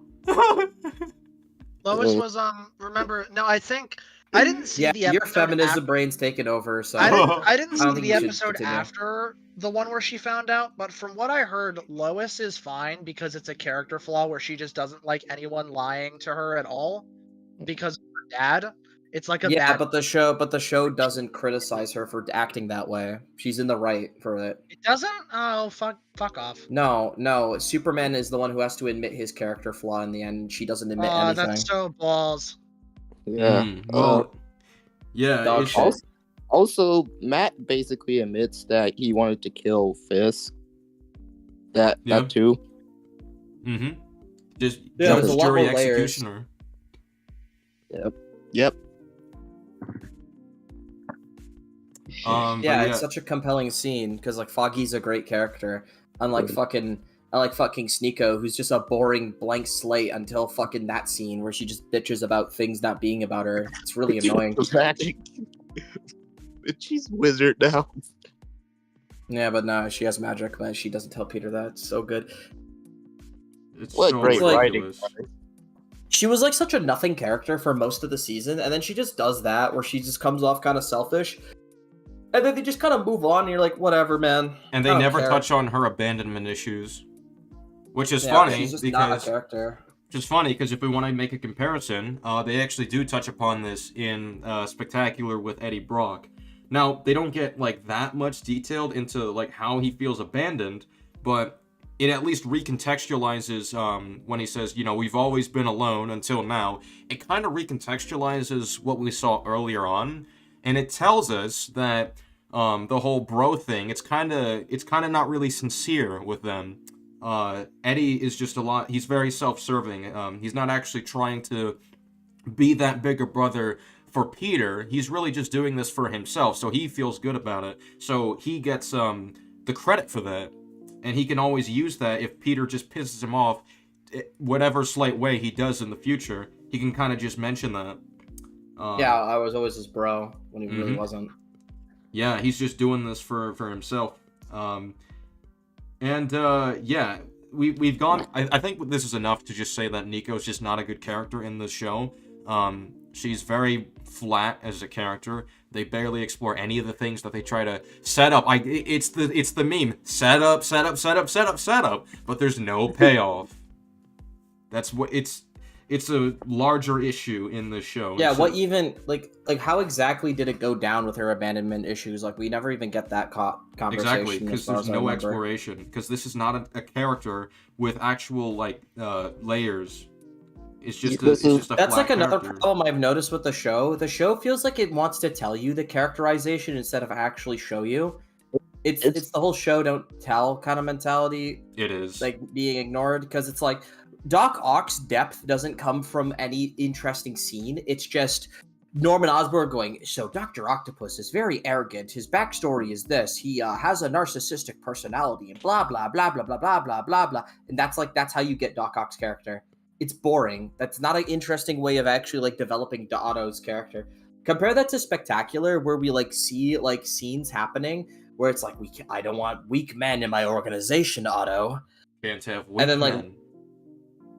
Yeah, and then like he just goes, I am not weak.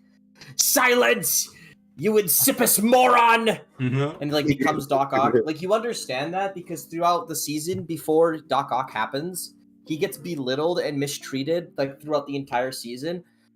And like it goes down to a point where like people underestimate him and shit, and they think he's such a weak, sniveling, weak loser that like they're afraid that he will like spill secrets. So like the assassination attempt happens with Norman, and then that just makes him snap because he's sick of people thinking of him that way.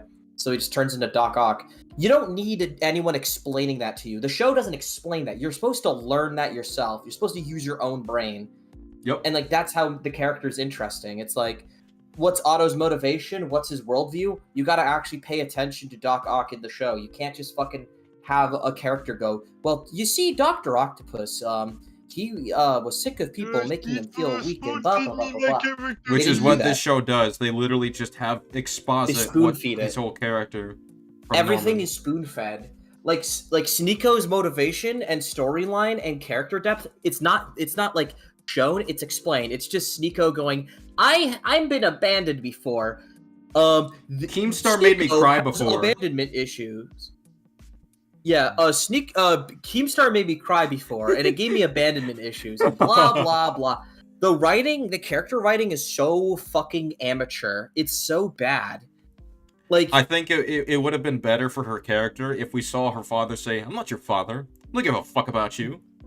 Dude, Yeah. even like with like the 90s series, I think the 90s series can sometimes do this, but at least with the 90s series they just do flashbacks, so there's at least like a story being told. Mhm. Like the Kingpin's motivation, I'm not gonna act like that was like super subtle or anything, but at least it was like fucking we saw it. It wasn't just At it's least not they just showed a it. flat yeah, at least it's not just a flat room and Kingpin talks and like there's no visuals. At least there was like a visual story being told, At least it's even if not a it was throwaway super line. generic. Yeah, it's just I had a father that was a criminal and blah blah blah, and they like showed it to you, so at least you see the visual. Mhm. Like that, I wouldn't act like that's like brilliant writing, but at least that's like the bare minimum if you're gonna do that. Because but the exposition of the show is so lazy, it doesn't do anything. They don't show you anything. It's just yeah, this character has abandonment issues. This one's arrogant. This Yeah. is their backstory, and that's it. I also, if we want to move back to what I was talking about with the gamma stuff, because I also found this interesting. So Otto just doesn't think of the fact that organizations like Oscorp could just easily track this pattern with spectrometers. If we're led to believe that Otto is so smart, and he knows what he's doing and shit, I would expect him to try to change up his power sources so they can't find a pattern, so it's not easy to just trace him. I think it's really dumb that this is how he Why does would he it. not think that the government would? Why would he think the government would not track down gamma radiation? Like that created the fucking Hulk. Why would Exactly. he like think no? The government wouldn't take it that seriously. Exactly. Like he has no precautions for the government or not Shield, but the UN or anyone else coming after him. He's not worried about Ross trying to take him down when it's like Ross's whole shtick is tracking down gamma radiation. And by the way, this is canon to the MCU, right? Mm-hmm. So if we're gonna do that shit in the MCU, right? They established all the way back in the Incredible Hulk, a man like Stan Lee just drinking like a drop of gamma radiation and killing him, just a drop of the Hulk's blood, like being like known immediately. Like they found his location immediately. The military went there. It was Mhm. so fucking fast. Do you remember that shit? Did you ever? It was You remember light that from speed. Incredible Hulk? I Kinda, remember yeah. that, yeah. SK. Yeah, Kinda. so Remember literally, that? they are so good at detecting gamma radiation. Like the moment Bruce Banner does a minor slip up across like another country, boom, homed in. They know Wait. exactly where the Hulk is. They should be looking for that because this takes place after Age of Ultron. That's true. Yeah, Hulk's TC just said, wouldn't the government be on full gamma lookout to find Hulk since he's been MIA since Age of Ultron? Exactly. So, dude, the moment gamma radiation is detected, Otto should have been taken down. So it's actually funnier. He should have been taken down sooner than he actually was. It was actually too slow. It's actually a plot hole that it took this long to take him down. That's how stupid Otto's plan is. Yeah. Is he just unaware of the military's exploits against taking down the Hulk? Kronos Did he just forget about Abomination? Kronos just said, as a CBRN specialist, I can confirm we have at least 3 devices capable of tracking 2 to 3 different levels of radiation, or 2 to 5 different levels of radiation, as far as I was trained with, by the way. Yeah, and that's Alrighty. like the real world, not even the Marvel world where it's even crazier because It's more it's fucking advanced. they have fiction technology shit. Yeah. I also think the way Harry and Sneeko try to connect it gets a little weird because he drives. It would be weird for a rich guy to try and be friends with a pedophile. I agree with you. Yeah. Damn. I mean, that happens all the time, really. That's true. Not wrong. I guess it's not that weird. Yeah, so she gets mad because some person pulls up with a car and starts being mean, and that causes her to like try to race, try to do this drag race on the road. I think that's a villain, by the way. That person in the car, that's like an established villain. Yeah, it's like the Racer, I think her name is. the show doesn't seem to think like it doesn't Lightning seem to like McQueen. hold them accountable or like firmly criticize them for what they're doing, like this whole drag race thing, even though it's really irresponsible that they could have gotten people killed by doing this. She gets So it's a little upset weird. that- If anything, I feel I like don't that understand- should be like a moment of growth to focus on. If anything, if they want to focus on the side cast of characters, but they don't. I don't understand how we're supposed to like Sneeko when she literally like She she's almost killed self-centered people. about Peter's identity. She's self-centered about Peter's identity. She's a hypocrite. Her only trait is just complaining about rich people and like fucking now like she's able to do reckless driving because of her ego. that So always those are her bugs me. characterizations, but And she's also- Peter's friend. Why are we supposed to like her exactly? What's the endearing part of her character? She doesn't have Why like any good qualities right now. She's just kind of a whiny, obnoxious bitch so far. Why are they fucking okay with this? Also, yeah, Harry, I think it's vehemently out of character that Harry is okay with this. Because, like, he should just straight up say, this is my car, don't do this. We're on recording, we're on a stream, I could get in trouble. No. Turn this off. No, we're not doing this. By the way, how do the police not press charges when this is public and their faces are easily shown? And it's Harry Osborn, Norman's son. People have to report it, to be fair. If people don't report it, they're not going to do anything. They don't give a fuck. Well, it was live streamed, like. Well, I'm yeah, but assuming, that's like, not a hundreds of report. people. That's just a stream. I can watch a stream Yeah, of something happening, but if I don't report it, then they're not going to do anything. but SK, when there's like thousands of people watching a stream of someone doing something illegal, what's the likelihood of literally no one reporting that? That's true. It is. That's true. This is a To problem. be This fair- is a problem. This is a problem. It is a problem. You sound really excited to say that. But yeah. Okay, Necromorph, calm down. I'm trying to see what SK's opinion is. Yeah, I'm not- I I'm guess even it is kidding. really Like, convenient. What's your that- thoughts on that? I suppose Yeah. it is convenient, but like, even moving forward with that, I care less about that. I care more about the fact that Harry is just okay with that, and she says, how do I make this go faster? And he directs her to a specific feature to do that, and they start Well, speeding. she Which, doesn't know how to drive. yes, and this could get them killed. It could get people killed. I think this is vehemently out of character for Harry to be okay with. Da-da. I wouldn't mind it so much if at least the show acknowledges that this is like a bad moment. And they don't. They barely And- do anything with it. Oh my god, it Wait, goes from wait, wait. Sorry, go on. Darkstar character. Wait, she's established to be a reckless and rebellious character. Like, I don't know. She's rebellious against public safety. That's Spider-Man's friend, everyone. That's Spider-Man's best friend. At least Ned didn't fucking speed demon his way on the road and nearly kill people in Homecoming Far From Home. I mean, yeah, he just doesn't care if Peter abuses magic to take away people's memories. Yeah, that's all. Yeah, so maybe Nico assumes the amulet will make her avoid all danger. What about Harry then? Where is that? Well, yeah. Well, I'm thinking more about Harry here, but yeah. But where even is that in the show? There's nothing really to work with. But I just want to say right here what we're about to Was get she into. surprised when the amulet makes her like dodge? She's Kronos said she's suicidal. So like here's the okay, this episode, once we get to the 1/10 again, which I mean they're just 1/10 intelligence, I'm gonna be completely honest. 1/10 intelligence. 1/10 You stole that from intelligence. Kronos, bro. No, I stole that from Skids. No innovation. I stole that from Skids. Oh wait, that was Skids? yeah, Oh that my was God, even Skids. funnier. Yeah, 1/10 intelligence. So when we get to that, it goes from like 0 to 11 straight away in terms of the problems. Like it actually goes at light speed how bad it gets. So we just see a shot of Lonnie. We see him look up, and then we see him walking, and Well, he sees before you Pearl. go on, there was one more thing I wanted to say real quick Okay. about the Sneeko thing. Sorry, because like the whole reckless argument, I want to like very simply. Here's the thing: I know that she's reckless. I wouldn't even say that she's exactly out of character for Yeah, the we're not saying driving that. problems. The problem is she's a good guy. She's one of the non-villain characters, right? She's not the antagonist. We're supposed to hope that she's friends with Peter, right? How can I do that when she is nothing but like a really unlikable person? She's either self-centered, hypocritical, or she doesn't even like care about people's safety in the most basic regard.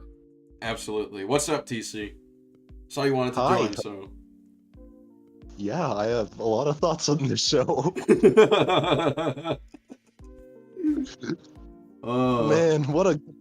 Man. Those first 2 episodes were so good. It's just a shame no other episodes came out. Man, yeah. We're on the part where they're at the 1/10 intelligence base, and yeah, we just see a shot of Lonnie looking up, and then he sees Pearl there. I'm just like, How'd she get in? Why is she allowed here? Like, are you serious? You just allow anybody here just because? Like, would you allow his parents to be there? Yeah, what if she's what if she's on a wire? What if the police are following this person? What if she works for Scorpion's gang? What if she has a bomb on her? Exactly. So many things. Remember in the first time we see the 1/10, where Lonnie comes in and everyone looks at him like they're about to beat the shit out of him? Yeah. Oh my god. They see a girl, so they lowered their guard. Dude, it's actually comical that she looks in, just sees them with all these illegal weapons, just loading them, and they're just smiling, and there's all this money on the table. It's so comical. It's just it escalates so quickly with the amount of problems. It's so insane. One might say it's an escalation in force. It is, and one of these people, by the way, is one of those streamers. If you actually see right here, I'll put a screenshot. If you actually look at his face, you'll recognize him as one of the streamers in the earlier episode. So the 1/10 intelligence streams their crimes. The 1/10 intelligence streams their crimes. And the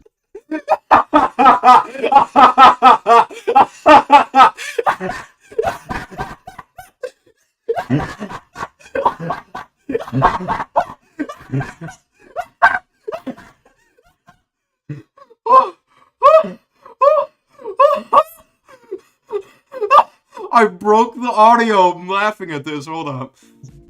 The 1/10 intelligence streams their crimes.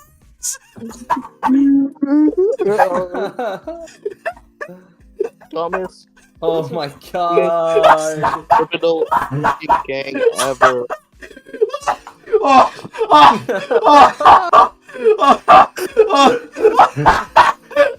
I also want to add, like in the first episode, they were literally on stream threatening to hurt Harry Osborn and shit. Why are they like not in prison right now? Why are they even locked back Osborn out? should want them held accountable too. Yeah, wouldn't Harry just press charges for assault or something? Oh my god! Threats to violence? He should. Something? He should. People are saying Jarvis clip that shit. Honestly, clip that. The 1/10 intelligence. Listen, giving them like a 1. They streamed their dude. Just imagine like fucking Hammerhead. Like every time he's making like a shady deal, he's just a streamer. He's like, "What's up, everybody? It's Hammerhead here. Listen. Today I'm making a deal with Sam Man to steal an oil tanker." To be honest, saying they have big. listen, saying they have 1/10 intelligence, that's like a 1 out of 10. That's too much. The 1/10 intelligence. 1/10 intelligence. It's like the 0. Some of them they're okay with their men streaming their crimes. That's great.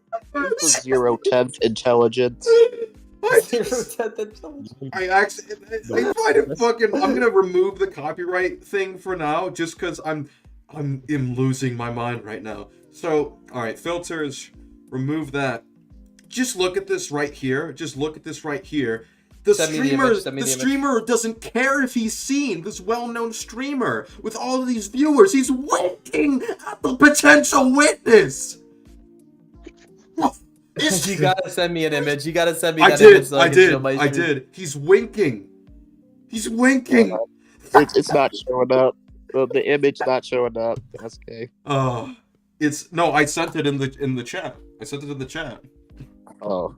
I already showed it. I'll show it one more time. Where's he winking though? I can't see him winking. The guy with the box. Yeah, he looks like he's winking at least. He's doing the Rock like eyebrow shit. Yeah, the point is that he's just staring right there.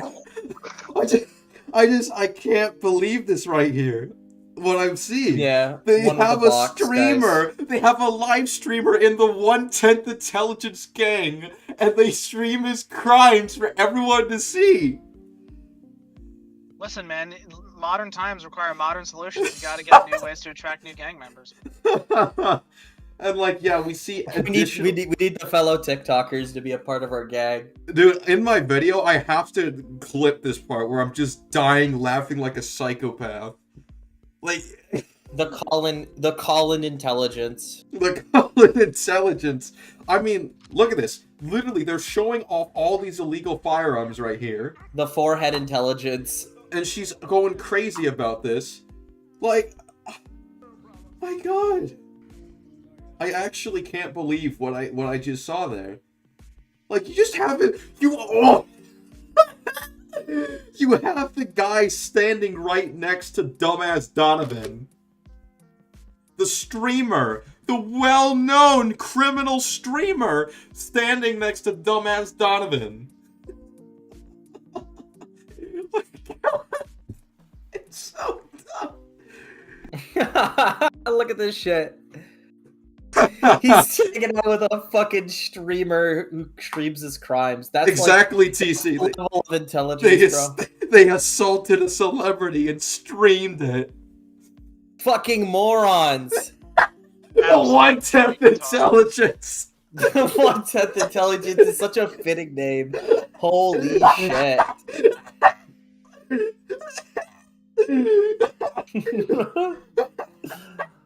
No, shut up, SK. This is as good as Spectacular. What are you saying? What are you saying, bro? It's as good as the fucking Spectacular gang. Dude, you know what was missing? It was missing that Shocker didn't stream trying to kill Spider-Man in the Shocker episode. That was missing. They should have streamed Herman or fucking Montana, Jackson Bryce trying to do all these crimes. I don't know why the enforcers were not also streamers in Spectacular. That was a waste of potential right there. Dude, they should have had Hammerhead live streaming all this stuff with fucking Tombstone. They could call it Ox Gaming.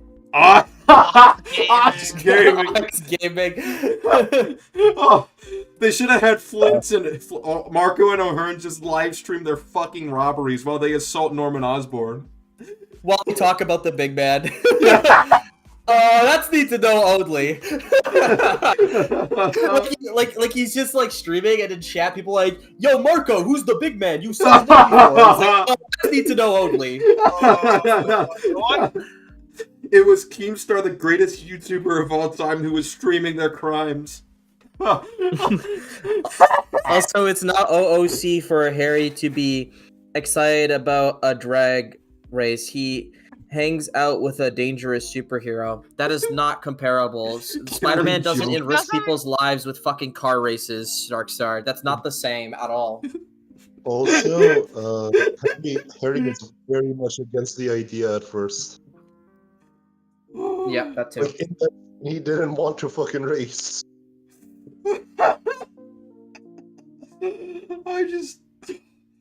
I can't keep it together after this. We spent so much time just laughing. This is clearly. I think we might need part 3. This is better than Spectacular. This is better than Spectacular. I've laughed harder at this realization than any joke in Spectacular Spider-Man. Exactly. That's why it's better than Spectacular, bro. Exactly. But this show it's as good as Spectacular.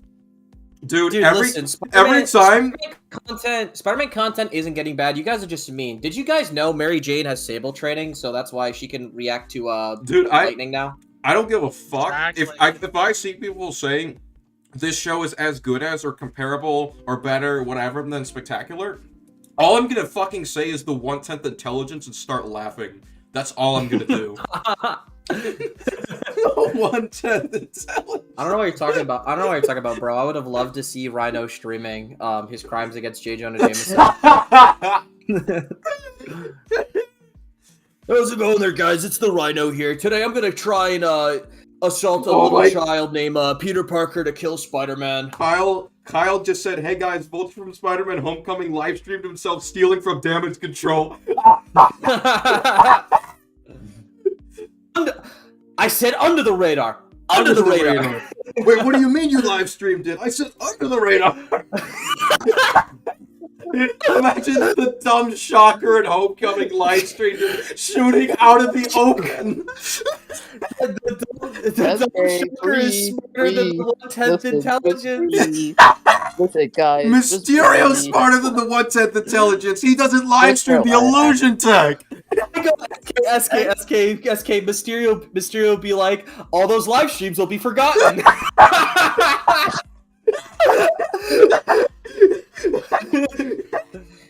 When Mysterio saves the day, all those live streams will be forgotten. It's like the Joker came back to life in 2099. It is. This is Batman Beyond. Oh my god.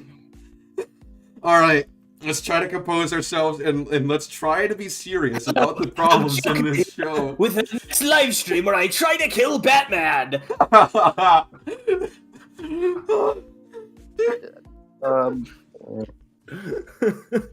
And we just have Donovan just staring at this nonchalant. What if she's on a family plan? She mentioned she got text messages from his brother just outing the situation. And like, does Donovan not care that his fucking brother outed him? What is he doing about this? His brother fucking outed this.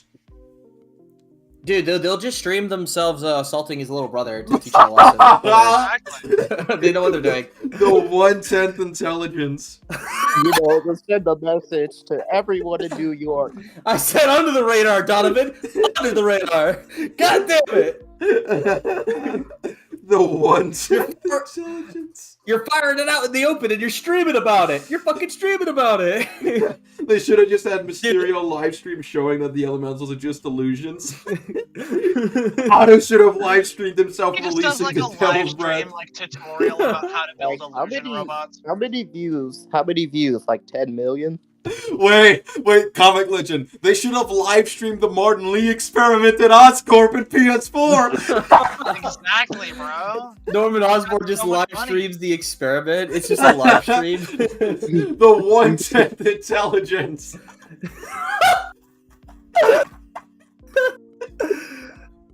I can't believe this is fucking real. Dude. Holy fucking shit. We've been laughing Imagine for like just 10 Kingpin- minutes straight at this. We need part Imagine just 3, I think. Kingpin in like the night. Imagine Kingpin just in the 90s series, just like streaming all of his crimes and shit. Imagine J. Jonah Jameson live streams his deal with the Scorpion. The 1/10 intelligence bugle. The 1/10. I can't say the name. The 1/10 intelligence is just gonna be a running meme.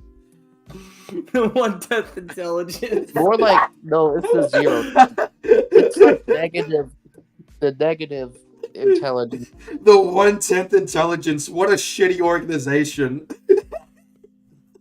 Imagine just Sable like live streaming their like fascist organization to like all of New York. Norman should have Yeah. live streamed Venom breaking out of Oscorp. Imagine if in the middle of like Simon Krieger being evil and being like, at least I still got a pulse, babe. He just pulls out his phone and be like, yo, what's up, guys? Krieger 97 here. I'm here torturing You know a what? minority. Listen. Torturing a child who's also black. No, I'm not racist. So back to the torturing right now. Type F in the chat if I should add a burning cross to the room and put a white hood on my head. I think it would be bad. Type 1 in the chat if Miles is a stupid. Wait a minute. Dude, imagine while they kill off Rick and Miles Morales, they live stream the new form poisoning being done to him.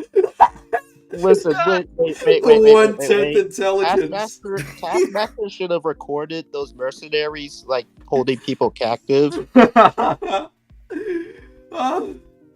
Also, he should live stream Spider-Man doing those drone races. Dude, you remember in Spectacular Spider-Man Season 2 when Tombstone's like, I'm sorry, Octavius, but L. Thompson Lincoln can't afford to be seen associating with super criminals. And then he just live streams it. He live streams their association. The 1/10 intelligence. Starkstar is trying to say in defense it might be a private stream. That's not how streaming No, works. stop, no. Wrong. Already wrong, doggy. Already wrong. Chat is literally spamming.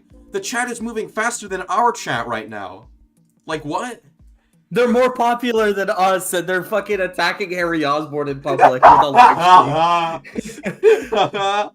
That's so insane. Donovan's just okay with risking men getting imprisoned. He just trusts that none of them will tell the location of their base and get a lighter sentence. Liam, at least Jaden didn't go on a Colin stream and do the Legoland heist there. Jaden is smarter than the 1/10 intelligence. Oh my god. It's canon, bro. It's canon. He's smarter than that the 1/10 intelligence is dumber than Jaden. Jaden is smart. Jaden's Legoland heist is smarter than the 1/10 intelligence. We live in a world where I would rather team up with Jaden to be a criminal than fucking Spider-Man villain. The 1/10 intelligence.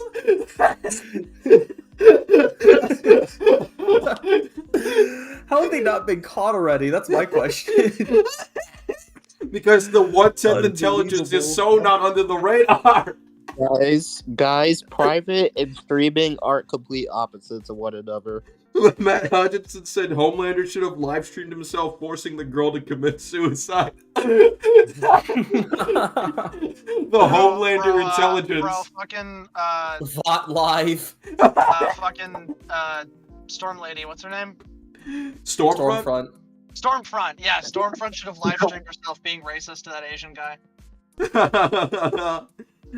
Colin should have live streamed himself not sleeping for 24 hours and acting like a tool to SK. Yeah, Kingpin should have live streamed himself. He did! Wait, but he did live stream it, but at least it was private! Listen, SK, Kingpin should have live streamed himself smashing that one Russian guy head with the door. Yeah! Wait, Starkstar's trying to say prove that's private? It's like who the fuck? I'm not live responding. streams are I'm not not responding private. to that. What kind of argument is that? I think you're a good fit for the 1/10 intelligence if that's your defense for them. DC just said Homelander should have live streamed himself not saving the airplane. He should have live streamed Flight 37. Even if we were to play the game that's private somehow, if they get caught, that means there's video footage of them committing a crime on their fucking phone. That's still fucking stupid. That's still stupid as fuck. Like, that's not any better, really. I mean, he did get caught, though. You literally are putting evidence in your phone that you commit crimes.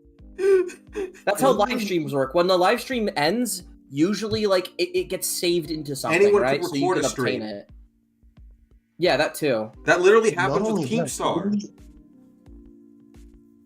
Also, even if it's private to like hundreds of people. Are those all Donovan's men? Like, does Donovan trust them all 100% not to use that as leverage? Remember when fucking Tombstone, like, remember when Green Goblin just told Tombstone that like there was a junk drive on a Hammerhead, and even like that being implied was enough for him to risk going to the trap Green Goblin set? Yeah, he doesn't trust Hammerhead that much. That he did it. Mm-hmm. And then he found out that there was no drive. Yep. Yeah, and that's like Hammerhead, who's like literally his fucking right arm like henchman. He doesn't even trust him with like evidence against him. He wouldn't even want he wouldn't even want Hammerhead to like have that shit. So why would like Donovan allow a bunch of no names to fucking have any kind of recorded proof of criminal activity? It's recorded. Or like if it's live streamed or if it's just on their phones. Spider-Man literally backed them up after he stopped them from assaulting Harry. Wait, why are they still allowed in his base after that when they got caught? Oh my god! Yes, now they're known criminals. Why doesn't he kill them off? Yeah, Holy exactly. shit. This is just not even a minute into the scene. Okay, all right. Let's get back on track. Let's do it. Let's do this. Let's get back to focusing on our stream that isn't retarded. So yeah, they're having a talk, and then Scorpion pulls up to the 1/10 intelligence. They're shooting at Scorpion, and there's smoke all over, so I assume that's why they're missing, and the tail's really fast. I'm okay with that. No, SK, they're Is pelting Scorpion him with even bullets, and bulletproof? he's only wearing a cuirass. Yeah. Well, his I did arms see the are tail fucking- blocking it, to be fair. The tail's really fast. Yes, but they're all like pelting every inch of him with bullets all at the same time. There's no way the tail blocked all of that. Yeah, when he there's That's has how like fast the tail I'm willing- is. remember, he only has armor on like his upper chest. He doesn't even. No, have his yeah, chest. I'm willing. Well, they here's did my show- question: they Is showed Scorpion Why doesn't he have a- bulletproof in the fucking show? Why doesn't No. he cover his entire body? Well, So- I assume they just didn't have the resources for that. Honestly, I'm fine with just assuming that the tail was just fast enough, just to block it. We do see it, and he does have some of the armor on his chest as well, and it's smoke all over him. So I think it's all right. It's not a big deal. But then I do not. Well, I'm pretty Attention. sure he even gets hit where like his skin is, but it doesn't pierce him. Maybe it might just be bulletproof But I'm for all dying. that I know. yeah. Yeah, I'm assuming it might like- just be bulletproof. I guess I don't know. Who cares? Like, I think the armor could be bulletproof, but I don't think that, like, literally the exposed areas are bulletproof. So Which my is question would be, everything like, except his is this upper chest. literally the whole of the 1/10 intelligence? Well, for- doesn't the gamma radiation like increase his strength and shit? Well, it does after it, like, burns out. But, like, after when he's he, fighting like, powers Spider-Man, himself surely up. there's, Well, like, other yeah, if it's components. after, then yeah, Scorpion should have flat out died because I'm pretty sure he gets shot at. Like they do hit him. They pelt him with bullets. He's Pelt getting him. showered by bullets. Oh, I feel like, I guess maybe He would that's die fair. if he's not I'll just hand wave it because it has bigger problems, like the 1/10 intelligence. Do you have like an image or something? Hold on, Uh, hold no, on. it's whatever Real to me. quick, literally in the moment that the stream Yeah, is sorry. on right now, where he's holding Lonnie up, Donovan surely has a gun on him that he can use to shoot Scorpion's head. I don't know if Lonnie doesn't have a gun. He doesn't have a gun on him right Oh. now. Well, much Yeah, but like, I mean, when Lonnie is being held up.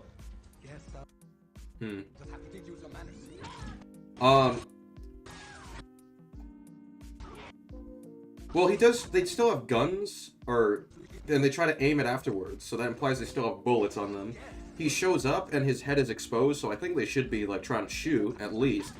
And yeah, they're literally putting their guns up, so that implies they do have bullets. So Dude, just yeah. imagine like Scorpion like shower him. breaks in, he's like trying to kill people, and Donovan is like, quickly stream it. Let's get some good views. Oh, the one Get the stream out. intelligence. The 1/10 intelligence is like, yo, bro, Scorpion and man is attacking us. Get some on stream. hold on. Why is that guy shooting the tail? When he should clearly know it's bulletproof. They should be shooting at the head, to be honest. Wait, what's dumbass Donovan doing? Does he not have a gun on him? No, he's trying to find his phone to stream it, bro. Yeah, exactly. No, there's this guy that's. Why is there this guy who's actively He's kind of shooting at the preoccupied right tail? now. He's trying to He's get his aiming streaming at the equipment. tail. Also, I think it's really bad that Lonnie doesn't just immediately run outside with Pearl. He should prioritize Pearl over these people because he literally goes out of his way to stand up to Scorpion to help Donovan, and I think that's bad for his character. He should prioritize Pearl over them. These guys, are you saying the lives To of be a fair, bunch if he tries to run out, Lonnie can just shoot out the tail and just impale him like a xenomorph.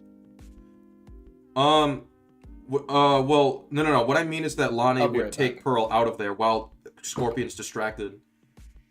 Oh, Yeah. okay.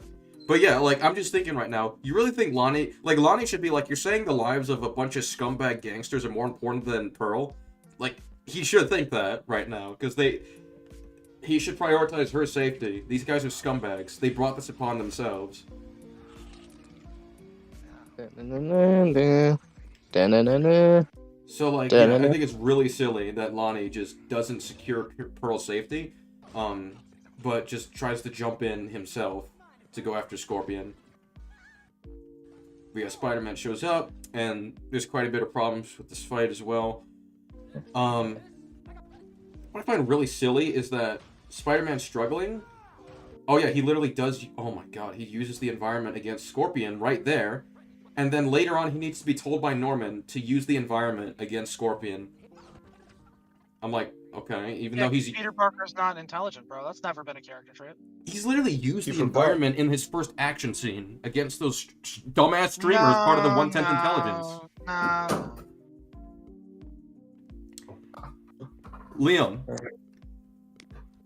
I have returned. I've just picked up on something. Before Norman told him to use the environment, he literally did with the crate.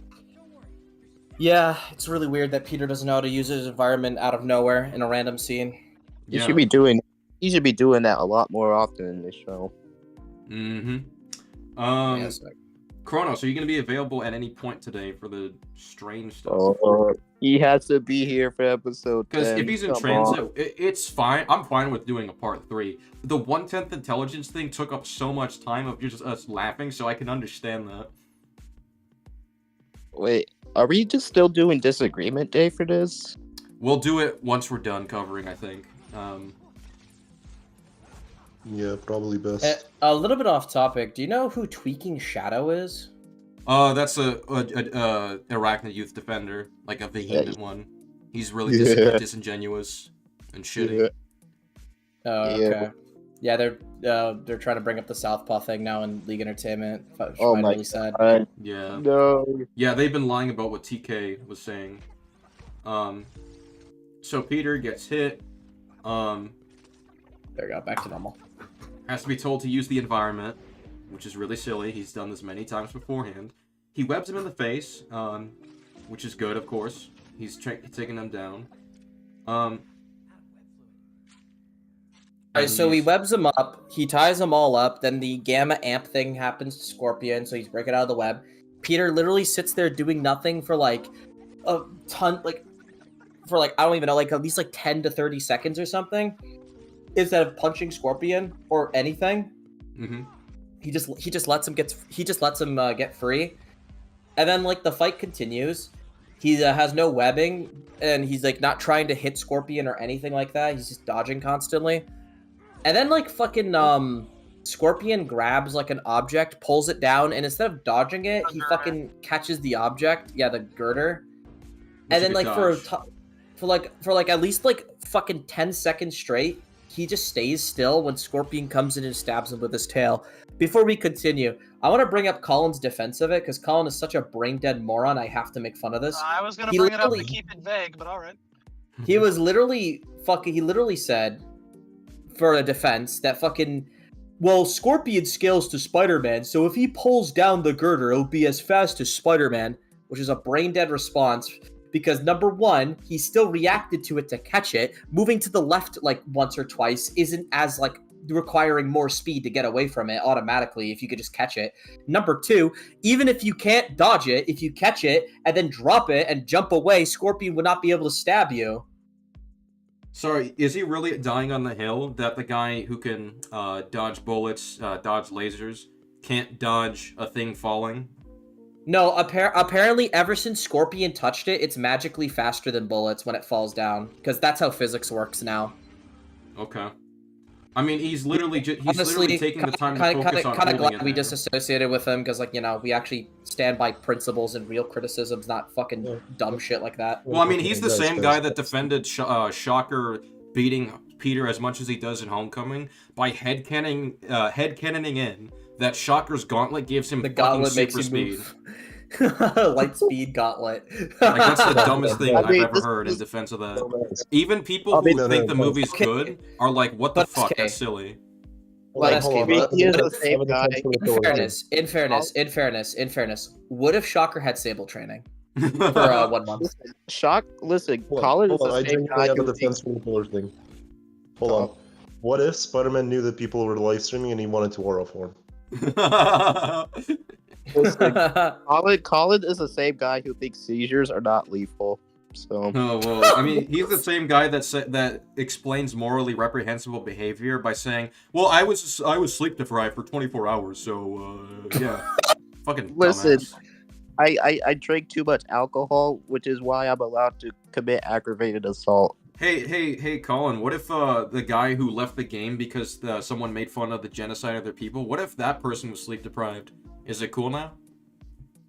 No, he was live streaming his crimes. But yeah, no. Oh, this is not excusable. Look at this. So Peter turns his head, raises his eyes, meaning he knows what's about to happen. He knows it's gonna fall. Just move. Yeah, he can move out of the way. That's inexcusable. Also, like, the laser, you can argue the laser thing scales to Peter. He knows how to jump in the way of it. In the way of a laser. If he can do that, if he's literally on the opposite side of Unicorn and can jump in front of that laser, then yes, he could do the same and just dodge this thing. Another thing is, like, the scale to Scorpion argument is really dumb once you realize. If you watch the scene, Scorpion grabs it with its tail, his tail. He pulls it down, then he lets go. So the thing is, all like he just moved it enough so that gravity will do the rest and make it fall down, right? It's not that Scorpion was holding on and slamming it, because that would make sense. It's like, for example, like let's say the Flash, if he hits you with a baseball bat, you're not dodging the baseball bat, right? Because he moves faster than light. But if he drops a baseball bat on top of your head, you can still dodge that, because that's not Flash's speed anymore. That's just the speed of gravity, right? Because he let go. That's what happened. Scorpion pulled it off and then let go of it with his tail, and it fell down all by itself, which means it's not moving as fast as Scorpion could move. So that's not even a good argument. Well, also, it's just funny, right? Liam, let's say we scale to each other, right? If I grab a chair and I'm about to slam it onto you, could you hypothetically move out of the way and dodge it? Yes, because you're not faster than me, by the way. You're as fast as me, which is another problem with the argument. Another thing I gotta bring up too is Spider-Man is capable of dodging Scorpion, let alone Scorpion dropping something on him. Mm-hmm. The argument falls flat in so many different ways. I just had to bring that one up because that's like the most brain-dead, fucking internet power scaly, fat Dorito chips eating argument I've ever heard. That's how many adjectives are you going to use? Like, seriously. All of them. All of them. Let's see. Oh yeah, and just another thing, right? Because Norman had a conversation with Ross about the use of his surveillance technology and how useful Oscorp can be for his operation, which is part of the business deal he wants to propose. I don't know why that Norman, when he sends a glider after Peter, right? He sends it after him, and then he just doesn't like have a surveillance drone just keep an eye on Scorpion so he doesn't escape. And if he actually kept tabs on Scorpion and got him the location to the police, got Iron Man sent there, then yeah, Scorpion is screwed. He literally has connections to Ross.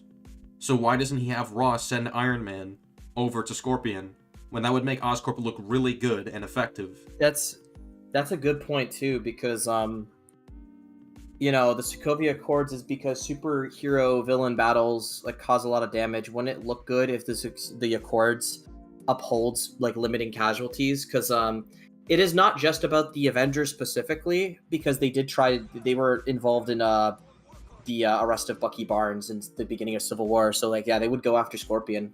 To be fair, that's not an Accords thing. That's because he blew up a UN meeting. The Well, Sokovia still, this Accords is about people like the Avengers. I don't know if it's specifically the Avengers, but it's basically It's any anyone. superpowered people. That, like, It's Is not it? even I thought it was heroes. That's why when we were watching that's what I Friendly mean. Neighborhood, I was like, why is Ock raiding the Accords? It has nothing to do with them. Well, here's the thing. Back to what I was saying, like, the point, I think the problem would just simply be there's a superpowered being out there in New York City where he could do anything and kill anyone. He's possibly bulletproof and all this shit. Like, he's really powerful. Why is there, like, no intervention from anyone? Like, at all? Like, it doesn't even seem like the SWAT teams are going after him or something. Yeah. It's just really silly. And like And Colin was being creative when he made the headcanon. It's not creativity to make pathetic excuses for poor writing. Just accept that like it's a problem and move on. Or at least don't project it as other people should also believe that. Why am I obligated to believe your dumbass headcanon? Like, I don't want to. I don't want a headcanon that's fucking, like, Shocker's arm is light speed. Because it's a gauntlet. Well, have you considered that just because you're climbing on a prison fence while you're escaping custody doesn't mean you're an accomplice to an escape? Do I even want to know what that's referring to? Okay, but SK... We'll talk about it later. SK, the reason I'm mad is because you keep interrupting me in this Discord call. Okay, talk. Are you done? Bubbly. You done? Alright, let's move on for bullying. Let's move on for bullying. This episode's a 2. It's a 2. Easily. This is like the worst one so far. This one's pretty bad. Yeah. So, if Norman talks to Peter and he says, you know, we have a cover story. Aunt May has no reason to worry. So my question is, like, okay, Norman came up with a lie that he stayed overnight. You know, that's fine. Why doesn't Norman have a cover story prepared for his injury? Like, Peter has to come up with one on the spot.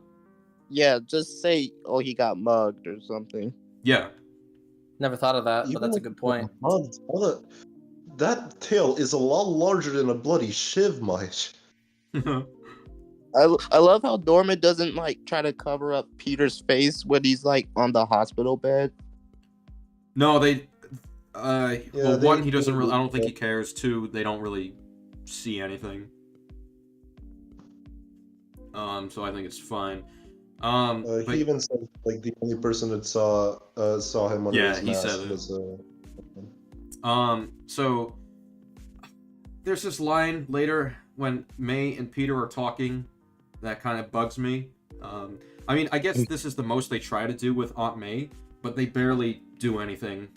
Because, again, she's not a character. She's just kind of just there. Like, she's like, oh, I'm the parent here that's annoyed by you not saying this, and that. We don't actually get anything more about Aunt May on a personal level. There's not much there. It's kind of just shallow. Okay, but what if it's set up? It's set up. Yeah, it's set up. You're being bad faith. It's set up. And I just want to play this line for people real quick. Hold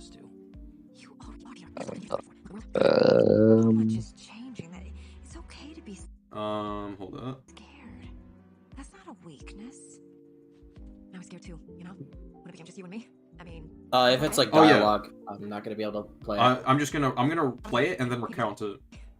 I mean... Alrighty. I thought Ben would be here to help me. May, it's okay. You have been more...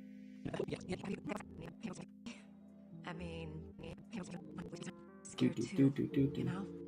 So she's like, I was scared too, you know, I thought Ben would be here to help me. And it's like, yeah, so you're talking about, like, her being vulnerable in the past, but you're not showing any of this. This is telling and not showing us. And that's really lame. That just makes it shallow. Yep. Because, like, I mean... That's all we got for Aunt May. Amazing Spider-Man 2 does this better, being straight up. Like, every time they talk about Ben, you know, she's clearly struggling. She doesn't know how to do it herself. She literally breaks down crying. It's like, you know, I don't know how to do this without Ben. And she's, like, having kind of a breakdown there. It's like, yeah, they actually do this better because they actually show us through her actions. They show us through their interactions and not just have her talk about things in the past. Talk about this, and that. We actually experience her being vulnerable, growing through this throughout the movie. And yeah, we actually do end up with her at the end moving on and saying she's selling his stuff. She's finally reached this point at the end portion. It's not just something that she's over with already at the beginning, which this show does. It's like we're looking at Amazing Spider-Man 2 for better writing. Oh my god. It's not even at the beginning, it's in the middle. Live streams him dropping the squid on the city at the end of Watchmen.